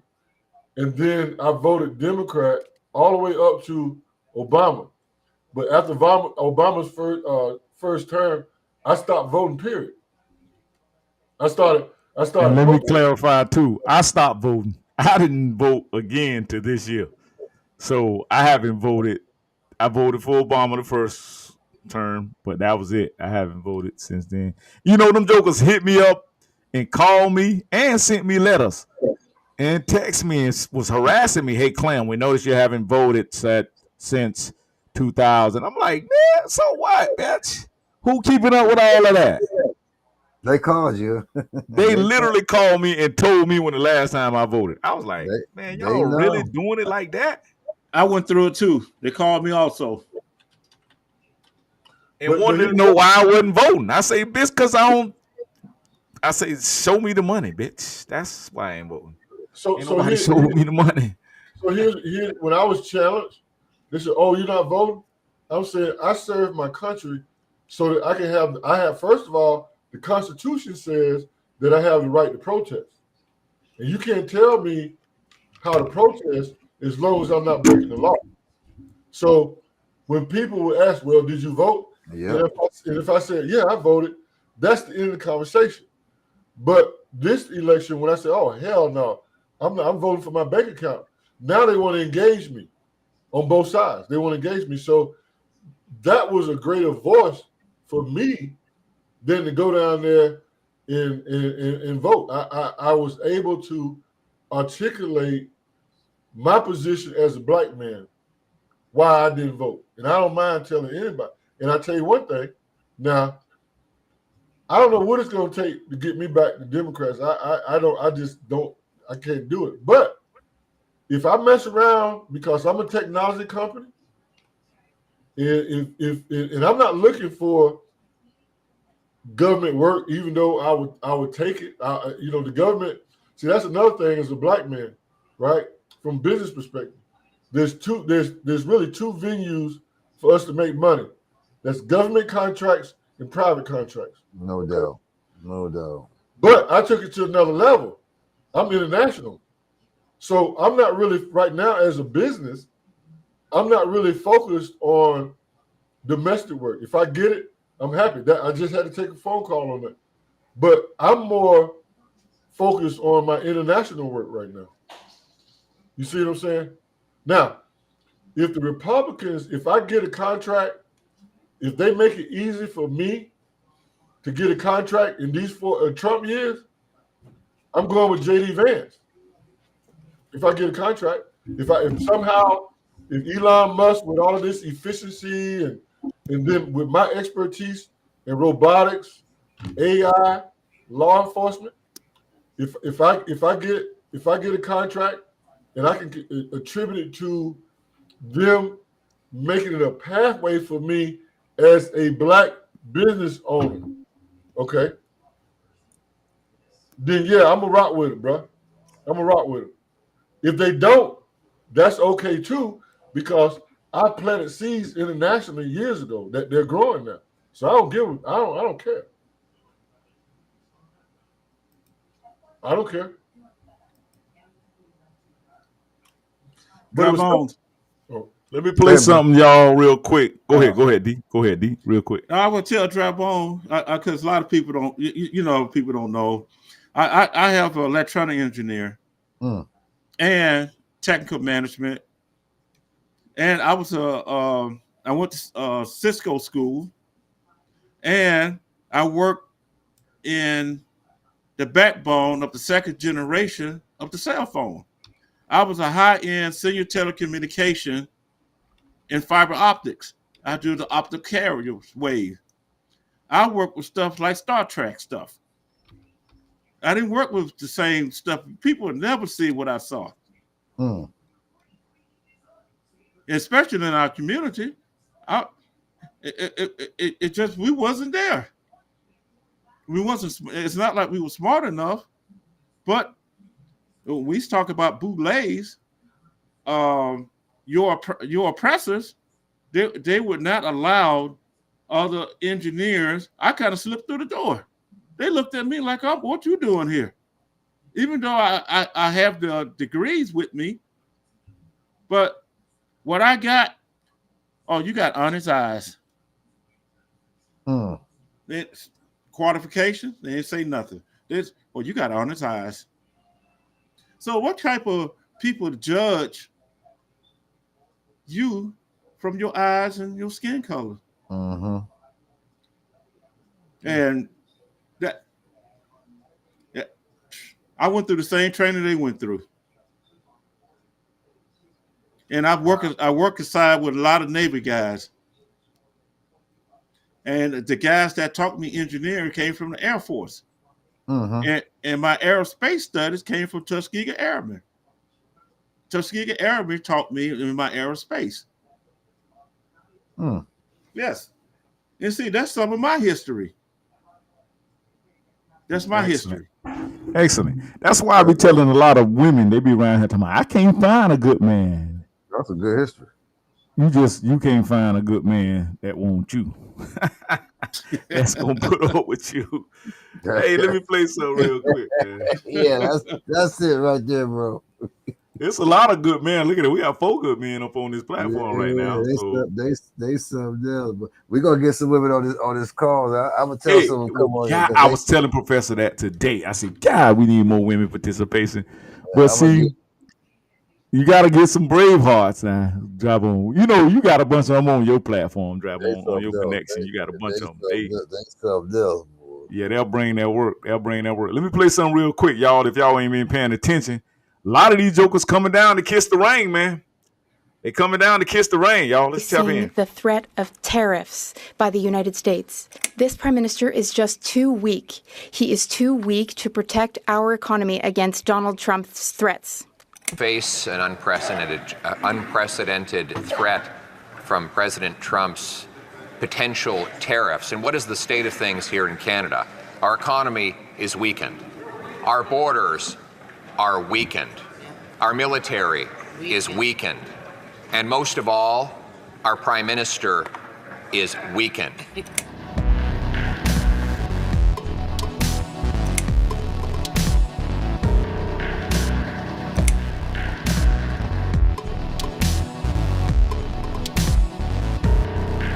I got damn Trump a beast, boy. Trump say, bitch, I'll make y'all the 51st state. Play with me.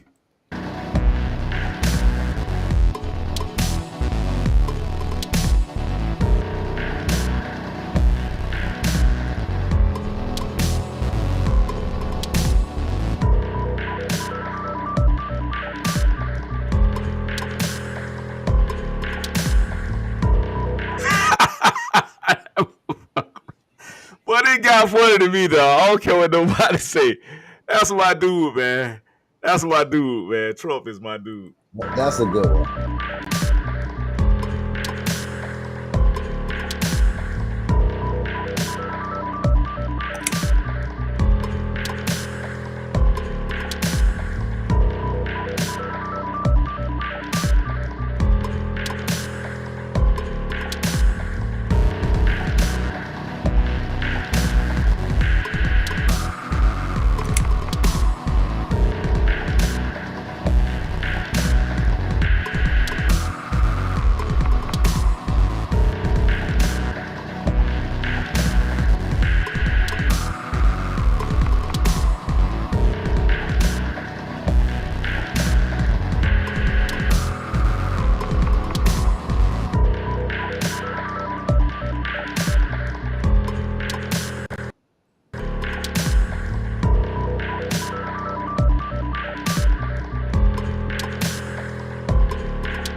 Hey, Drop-Ons, I think I heard that on your show one time. They say Trudeau is the son of Fidel Castro.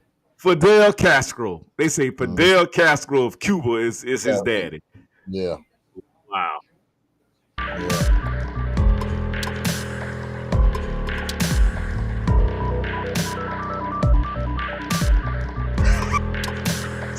Trump will call a big week, won't he? I think that's pretty funny. What that was, Drop-On? I think that's pretty funny because Canada is an actual socialist country for sure. Absolutely. And you know, that's where all the Arabs and a lot of the tech giants, they up that way too. India, a lot of India, a lot of I've been to Carabana in Toronto. This shit's gonna be all I can say, man. They got weed too. They legalized weed. We go to Peace Bridge, all the weed. They got weed shops right over that bridge. A lot of people from Buffalo go straight over there. You got to be careful bringing it back, of course, but that's what they do. Oh yeah, they're very liberal, very liberal. Canada is a very liberal place. That's what that whole Kendrick Lamar beef and Drake beef. You know, Drake from Toronto, and Kendrick Lamar been getting them that work, man. My heart goes out to Drake, man. My heart goes out to Drake. Canadians are facing the threat of tariffs. Everyone is just helping the conservative leader rather than constituents. We are helping with school food, with daycare. They're not supporting that. They say that everything is broken, but they're the ones trying to break everything for Canadians. We're here to invest in Canadians. They're here to sow chaos and discord, to break things, to not help Canadians. I just had to play that to show y'all, man, they're nothing without the United States. And the United States is nothing without who? Us, the indigenous, foundational, aboriginal Americans. I just have to play this stuff, man, to kind of put us in a perspective of we're in control. If Trump gets in the office, man, I see and feel so much opportunity for our community, man. It's just if we're ready to take this role, if we're ready to take this lead. And that's why I put the professor on this platform, man, because he's introducing new tools, new opportunities, and we just got to get in tune with it, and we got to get educated. Juice, Canada, United States, and Mexico. It was all that was our land. NAFTA. All that was our land. NAFTA. All of that was our land. That's what they're doing. Honorable Leader of the Opposition. Face an Yeah, that's D. You just broke down the NAFTA agreement that Bill Clinton signed, or our freaking manufacturing rights away. That's what caused the big car crash, the big car dealership crash in Detroit. That's what all of that came from, man. Unprecedented threat. That's why we're even the steel industry, the Pittsburgh steel industry, all of that went to the shitter because of Bill Clinton and his communist way of doing law and politics. That's what happened, y'all. And that's what, listen, I'm gonna just be honest with you. I voted green. I voted for Benjamin Franklin for president, and I voted for George Washington for vice president. I digress.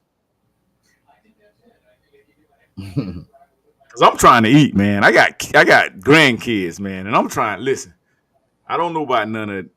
I know about the people on this platform, and we thinking about that damn bag. We're bag chasers on here. So y'all, if you're gonna come to this platform, just make sure you have a bag chaser mentality. So I'm gonna ask you one more time, fellas. Again, you have people in various countries, India, Kenya, the Philippines.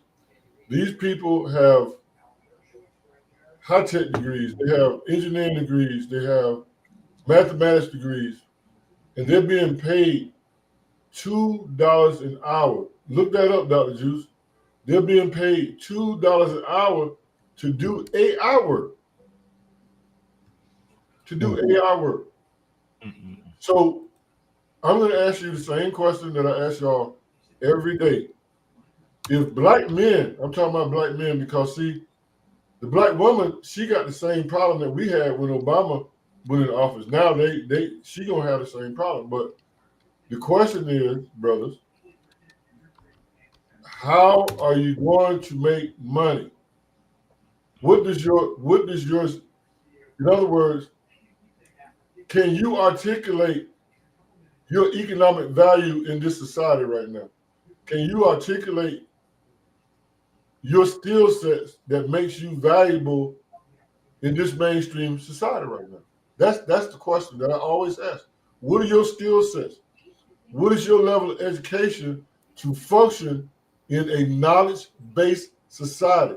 We live in a knowledge-based society. You get paid for what's up here now. And you got to share that with AI. You got to have AI augment that to make you a genius. But if they're paying these people overseas, which is digital work, I'm remote. I teach in 27 different countries right where I'm sitting right now. You know what my commute time is, Dr. Dry Bones? My commute time. My commute time is 30 seconds. You ain't got no commute time. My commute time is 30 seconds. And I get on just like I'm sitting with you guys, and I give my lectures, and I get paid for it. So that means you getting paid for the people or for the college you work for? Which one is it? I'm confused. Oh, the college paid me. Okay. And I have 2 colleges. So when you think about a black man, think about this. You know, when I talk, you mentioned before about the older generation. So I want to share my personal model for you, right? I got my Social Security, which is not bad. I got my disability, which is not bad. And then on top of that, I'm teaching college. Now that was planned over 20 years ago. That was planned back in 2003. Oh, you got it? You got it? I found something about the Kenyans, but not the Indians. And Philippines, but that's good enough. They're black people. Look at that. Look at that. Less than $2 an hour. And they in front of computers, Brother Jawbone.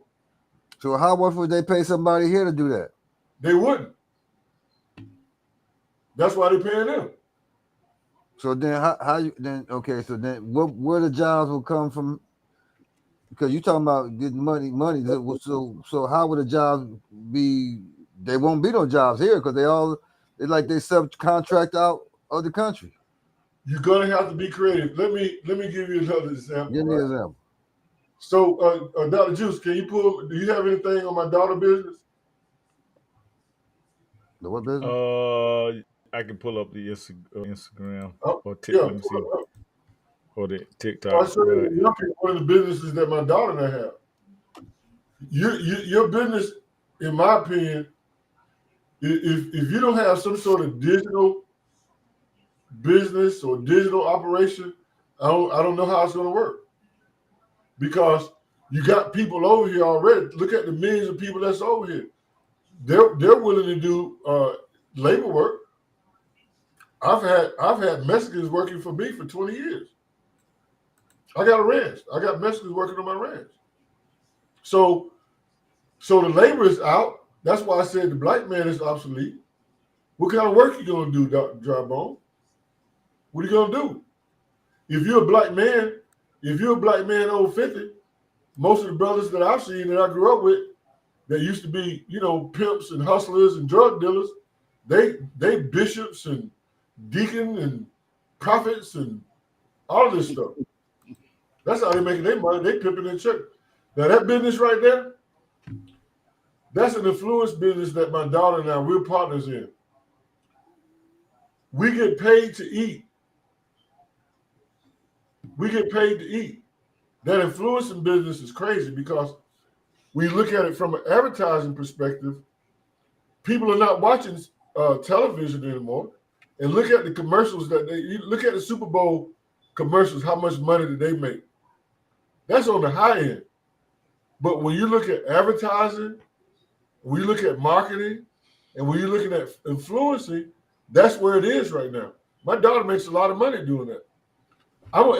Juice, while we're on, I'm about to do the same thing with barbecue restaurants because I'm a barbecue judge. I'm about to finance that operation where I go around, me and D gonna be going all over town connecting with the barbecue. Now, what is that gonna do? First of all, they'll pay me to do the advertising and to taste their barbecue because I'm a judge. But what it also do, it opens the door for us to sell firewood to them too. So so my point is, you're living in a time now where you got to be creative, innovative. You figure something like that my daughter's doing, people making $1,000 a video doing that. That's $1,000 a video. And these are smart. And here's something else that you might find interesting. We do a lot of business doing this, and we haven't had a white customer yet. We got Middle Eastern people. We got East African people. We got people from Turkey. We got 2 people from Mexico. In fact, she got 3 or 4 Mexican restaurants. Look at that. And we get paid to eat. And and they give us all their food. It's so much food. I bring home food. And then it's so much food, we have to space out our appointments.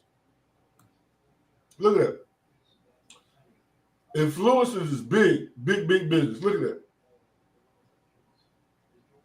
So now check this out. Check this out, Brother Drybone. What you're looking at is what we call a digital asset. What Dr. Juice just showed you is a digital asset. It's a digital asset that has value. Why does it have value? It's all about data. My daughter, how many people you think in Lake Wells, Dr. Juice? It's under 20,000, right? Probably a little over 20. Bro, Dry Bones, my daughter has double the population of Lake Wells following her, and that's low. She's trying to get weight up. So when you're able to show a business that, hey, I got 50, I got 100,000, I got 500,000 people following me, they will pay you for that. That's data. Yeah, they've been paying. Yeah. So one of the things that I've talked to Dr. Juice about in terms of monetization, you have about 1 million plus to get a decent amount of money. Yeah, see, that's my daughter platform right there. She has a lot of people following her. But here's the thing: if you want to talk about investment, a place like Lake Wells, Polk County, if as a black business, I'm just talking about black business, 56% of the black people in America, they live in the South Belt. They live in the southern states. If you live in Lake Wells right now, and let's say you wrote music, let's say if you was a film editor, let's say if you had those kinds of skill sets, you can work anywhere. You can work anywhere. So when I talk about upskilling, when I talk about digital transformation, this is what I'm talking about. You don't have to change your skills because black people are obsolete. You go to these HBCUs, you got these worthless degrees that don't have no value, and you in student debt. You in student loan debt. Mm-hmm. These HBCUs, they're not producing productive people. Just like Brother D, I talk to students all the time. Had one dude come out of Auburn State. He working at Comcast. I haven't met a black student who's doing what they want to do. The corporations, they'll go to Morehouse, they'll go to Spelman, and they'll get the top 10%. KPMG hired my daughter right out before she even finished school. But because she's been all her life business, that didn't make her. She walked away from it. In fact, she you know what Dr. Juice just showed you, every day my daughter's showing me right now where she's making double doing that than when she was making that with the white folks, KPMG. She's making more money eating and doing film and posting it on Instagram than she were working on the plantation. But I'm glad I wanted her to have that training because one of the things that she learned being in evaluation in KPMG, she understands balance statements. She understands marketing budgets. That's why that business that she has is doing so well. So we got to have to, in terms of our education, we're going to have to approach education totally different because the public school systems are not putting your youth in a situation where they're competitive. My daughter, she killing that right there, bro. Look at that, Dr. She killing it. And then check this out, Dr. Jawbone. A month and a half ago, when she put me in there, her numbers went crazy because now what we're finding out is that people love our father and daughter brand. That right there, that kind of stuff right there, that goes viral. That goes viral. A black father and daughter.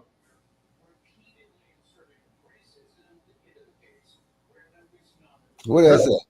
I'm sorry, that's in Atlanta. That's a Mexican restaurant right there. Mm-hmm. We made about $400 with that, and we ate some good food. And then I showed, look at the Mexicans. They got the whole family working back there. Look at that. Look at that. So the Mexicans paid my daughter to advertise their restaurant. And we eat. So people like my daughter and her, they're not thinking about working on the plantation. They looking at people like me. They think we old slaves. They look at us like we've been working with a mule and a wagon.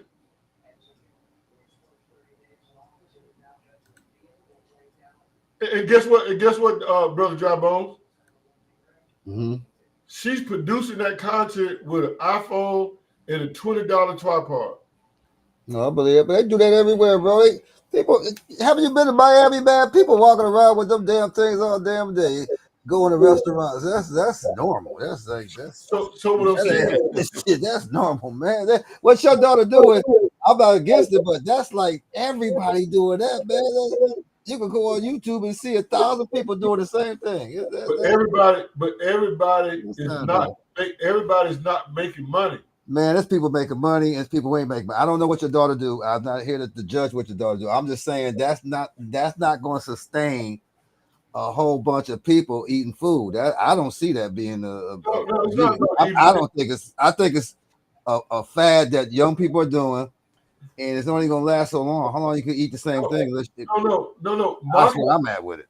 No, here's what I'm saying, Dr. Jumbo. Marketing is going to always be here. We're not talking about just eating food. We're talking about marketing. Right. She has to make herself stay appealing, stay up at their latest spots. No. That's what they do. You got to go to the latest clubs, the latest food places. Let me tell you the next level, Dr. Jumbo. It's brokering. She's building up the point where it's almost like network marketing. So she'll reach a certain level where she'll send other people out.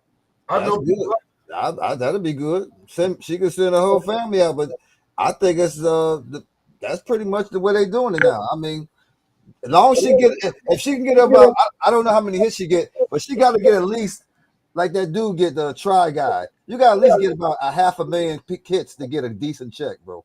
I used to get checks from the show. You got to get a bunch of people. I was getting 3,000 people a day to the COVID bullshit hit.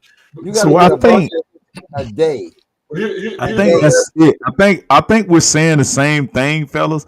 Yeah, but what Dry Bones is saying, we gotta get some type of technology tool that we can claim as our own. It's trendy. It's gonna sustain itself. And I think me and you was having that conversation earlier, Professor. Like on a collective level, how can it sustain us collectively? But here's what I'm trying to say. What you're doing right now today is not what you're going to be doing tomorrow. It seemed like just a few years ago, we had pages. A few years ago, it seemed like we had rotary phones. And what the professor is saying, Dry Bone, let's get these AI tools under our tool belt. And I'm gonna join AI, bro. I told you I'm joining AI. I'm gonna let AI do my court case. That's all I can tell you. I'm gonna be about it. That's for damn sure. I already know AI gonna take over. I mean, it don't take a rocket science to see this. It don't take a rocket science to see this. And robotics. Think about this for a minute. Robotics is not just a humanoid. You know, when we think about robots, we think about the humanoid without thinking about the digital robots. So I say AI and robotics because they're digital robots. But you do understand AI is going to take people's jobs. I hope you understand that part. Because I mean, you could say, yeah, individually, but that everybody's not going to be able to do and be eating food and all that stuff. That's kind of like unrealistic. Because so what I'm saying, because when if shit don't go right, then all things will go down. Say Trump because the economy plays a very important part of this AI picture, because AI could be good use to monitor people where, like you just said, if they ain't got the credit, they ain't got the scores, like my man just said, brother just said earlier, universal credit scoring, that gonna cut a lot of people out. So now you're gonna all we doing is creating a new class of people, because you're basically saying those who don't know AI will be left behind, and those who don't do. So you're creating another class system if you don't realize that. Think about the old black farmer who had his mule in the wagon. He gone. And see, here's why he justified not going to the tractor. He didn't want the old black farmer, even though the tractor was going to town twice a day, and he was going to town once a day on his mule and wagon. The old black man, he said he used to talking to his mule. He could talk to his mule. He couldn't talk to the tractor. So he stayed on his mule and wagon until he went out of business. He went out of business. It's the same way with the radio when the radio came out, right? But you still got country, even though India seems to be rich with AI. That's a poor country, man. Period. My family been there. They went to my daughter's been there. My daughter's been all over the world too. They're high level as well. And I just don't go into all that showing shit. But believe what I tell you, I can show you what I can tell you. Because it's a billion. That country is poor as hell. Poor. It's a billion. They only got a small amount of people that know AI like you talking about. That's making a lot of money. The rest of India is poor. We're gonna play one more thing, y'all. We're gonna wrap it up here in a minute. Let me play one more little quick clip for y'all that's been floating around. There's no way I'm sending him to jail, and I have the power to avoid it. Nobody would blame him for that. But that's not where he went. So I didn't have a problem to answer your question directly with the decision that he made to pardon his son. Boo Boo the Fool knew he was going to do that. I don't care who he stood in front of or sat in front of and said that he wasn't going to pardon his son and he was just going to go by the letter of the law. Please, everybody and their grandmother knew he was going to pardon his son. But to come out and to start talking about how it's been a witch hunt and the Department of Justice and others were after him or whoever it was, and GOP rather was after him. Well, wait a minute. What have y'all been doing with Donald Trump all of these years? Now, you can make an argument about the legitimacy of the cases against Donald Trump compared to what. It's not the point. The point is it was clearly politicized. You had folks on the left who were hell-bent on going after Donald Trump because they were determined to make sure that he couldn't run for re-election or that these elements would get in the way of him possibly winning re-election. And now we know why more than ever, because they weren't confident they would ever be able to beat him. He'd been in Republican 2016. He beat Hillary Clinton with the Electoral College vote. He wouldn't concede defeat in 2020, but he did receive over 74 million votes at that particular moment in time. And then you fast forward 4 years later, despite the 34 felony convictions, the 2 impeachments, the bevy of crimes that he had been accused of, the Republican voters out there, the conservative voters out there, and a lot of independents from various communities said, he's the guy we want, and I've said it on many, many occasions. It wasn't about him. Just like it wasn't about Biden in 2020, it was more against Trump. In this particular instance, it was an indictment against the Biden administration, what had been going on for the last 4 years with the border, obviously inflation, of course, crime in the streets, of course, woke and cancel culture and all of that, it all played a role. And so for him to come out and to talk about that this was a witch hunt when clearly it could be argued that's exactly what you were doing to Donald Trump, or you assisted in doing, seems beyond hypocritical. And that was what disgusted me. It wasn't his decision. It wasn't him pardoning his son. It was the weak, pathetic explanation that he gave, which has most critics just shaking their heads and raising their eyebrows and saying, what nerve you have. Now, I agree with you 100%. I went light on that point in my open because I knew you were going to make it. I agree with you 100%. And he didn't have to do it that way. He could have just said what you said, which is, hey, look, I don't want them. He's my son, and they're going to go after him. And if I can protect him, I'm going to protect him. You know what else Biden should do? And I know people are going to get upset about this, but just think about it before you go crazy on me. Not you, everybody else. If I were he, I would pardon Trump. You know something? Honestly, I would say, as crazy as this sounds, Chris, that's exactly what I would do. That's exactly what I would do. Enough's enough. You know what? You're the Democrats. You lost the election. You got your butt whipped. You couldn't prevent him from going back to the White House. More than a dozen cases have been dropped against him, ruled against him. He's going to appeal, and he'll probably get off from having to deal with all of that. It's time to move.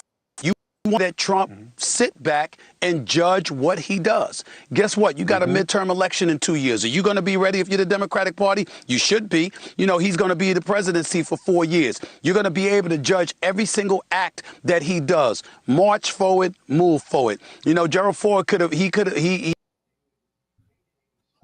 What's y'all thoughts? What are y'all thoughts?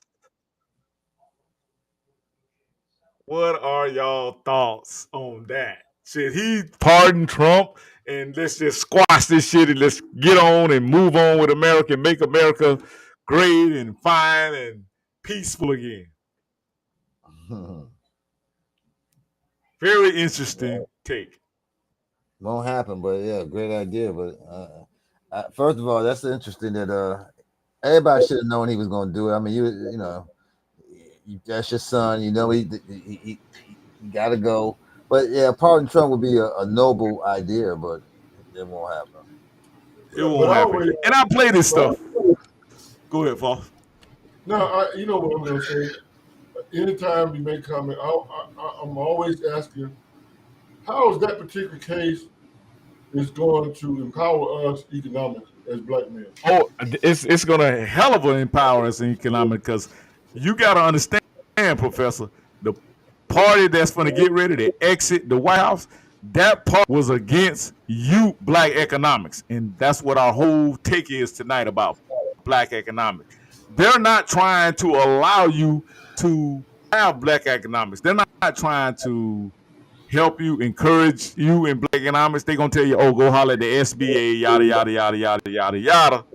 But I'm telling you from firsthand, and I ain't telling you you got to love Trump, but when Trump was in office, man, my business was getting off. I'm just trying to tell you. My business was doing exceptionally well. And that's how it pertains to black economics. It does matter. I know some people don't think much of it, who in the office matters, but let me tell you something. When they get into that war room and Kamami and Joe Biden and all of them go to making decisions in that war room, that stuff pertains to how the economics of America gonna flow.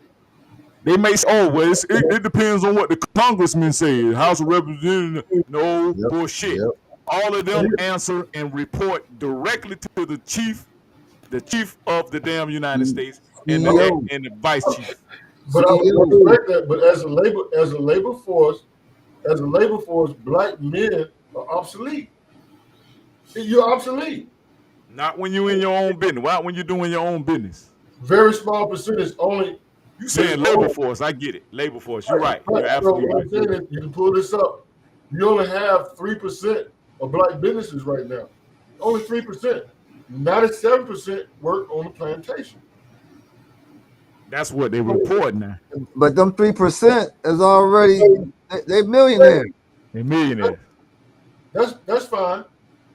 But what I'm saying to you, as a labor force, I'm talking about labor force. I'm talking broad. Black men, you are obsolete. You have no economic value to this country. All I know is I ain't been part of the labor force since 2012, and I'm not trying to be. I'm talking. What I'm saying is not a personal thing. I'm talking data. I'm talking United States. Black men, in matter of fact, in every major city, the unemployment rate is over 50% for black men. You're obsolete. You have no economic value. You sound like Dr. Claude Anderson, man. He said we be a third class party. So, yeah. Right. I am a Dr. Claude Anderson. You know what? When you work on your PhD, but I'm gonna say this here, Voss. I'm gonna say this here. That 80% you talking about, them the ones who voted again, thought they was gonna get something out of this election. So how do you get their attention to let them know that they're voting in vain? What's going to happen is adversity. That's the only answer. Adversity makes you do amazing things. Yeah. And we're going to be, calamity. You done. Adversity is going to bring out very unique things in human beings, because like I said before, you are obsolete. The black men that I know who are past 50 now, if they don't have a good retirement, they pimp in the church. 80% of your black women are in the church. There are no black men in the church. So they're pulpit pimps. They're telling people, and then when you talk about that, you know what their strategy is? Their strategy is pray until something happens, and they get money. That's what they, because you know why? All these bishops and doctor, reverend, prophet, so and so, they have no real world business skills. They couldn't survive without. If you took the church away from them, they would be homeless. They don't have no skills. But in your hometown, you got 10 churches. You got 10 churches on a half a mile strip. 10. Make sense. That's in every black neighborhood, man. Well, I was just using that. I always use my. Oh, that's in every black neighborhood. We got to, but then again, you almost sound like a calamity gonna happen, because if you saying that that we black men ain't gonna be obsolete, along with I'm looking at not just black, white men gonna be obsolete, Spanish gonna be obsolete, Spanish men. So basically, AI gonna run supreme, because AI could do drywall. AI could do painting. Tell them how many white men. Tell them how many homeless white men we see in Alabama, D. Tell them how many white men we see homeless in Alabama. White boys. I believe it. Yeah, we go to Alabama and we see more white men homeless, and the white women, they got this. They hide in the shadow. Yeah. They're there. Well, that goes to show you, just black men. I told you, AI is going to create an unemployment problem, and it's going to be a big one. I agree with that. Big one. But they've already. Hey, that's going. Listen, y'all. That's going to be our next topic. We're gonna wrap this one up tonight, but that's gonna be our next topic, man. How do we embrace AI, but at the same time stay employed, especially in the black community? Because Professor, you was talking about it. When a black man or a man can't provide for his family, he get locked up by the government. But when a woman can't provide for her family, she get a check from the government. Y'all make it make sense, man. We gonna chop that thing up. But Dr. Juice, yeah, it was the devil. It was the devil that went to the woman. God talked to the man. Say that again. I said for those. I want to leave you with this Bible thumping verse. Bible thumping. So for those who believe in the Adam and Eve fairy tale, it was the devil that went to the woman. God was talking to the man. The devil wasn't talking to the man. The devil talked to the woman, bro. Remember that. Oh, fellas. That means, is your woman running your household? That's a good question, Professor. Thanks. We're going to answer that on the next episode. It matters. Black Media Group. Y'all check us out on Facebook. Make sure you go and check us out on Instagram. Make sure you like and share the broadcast. And we'll be coming back at you again momentarily. Thanks again.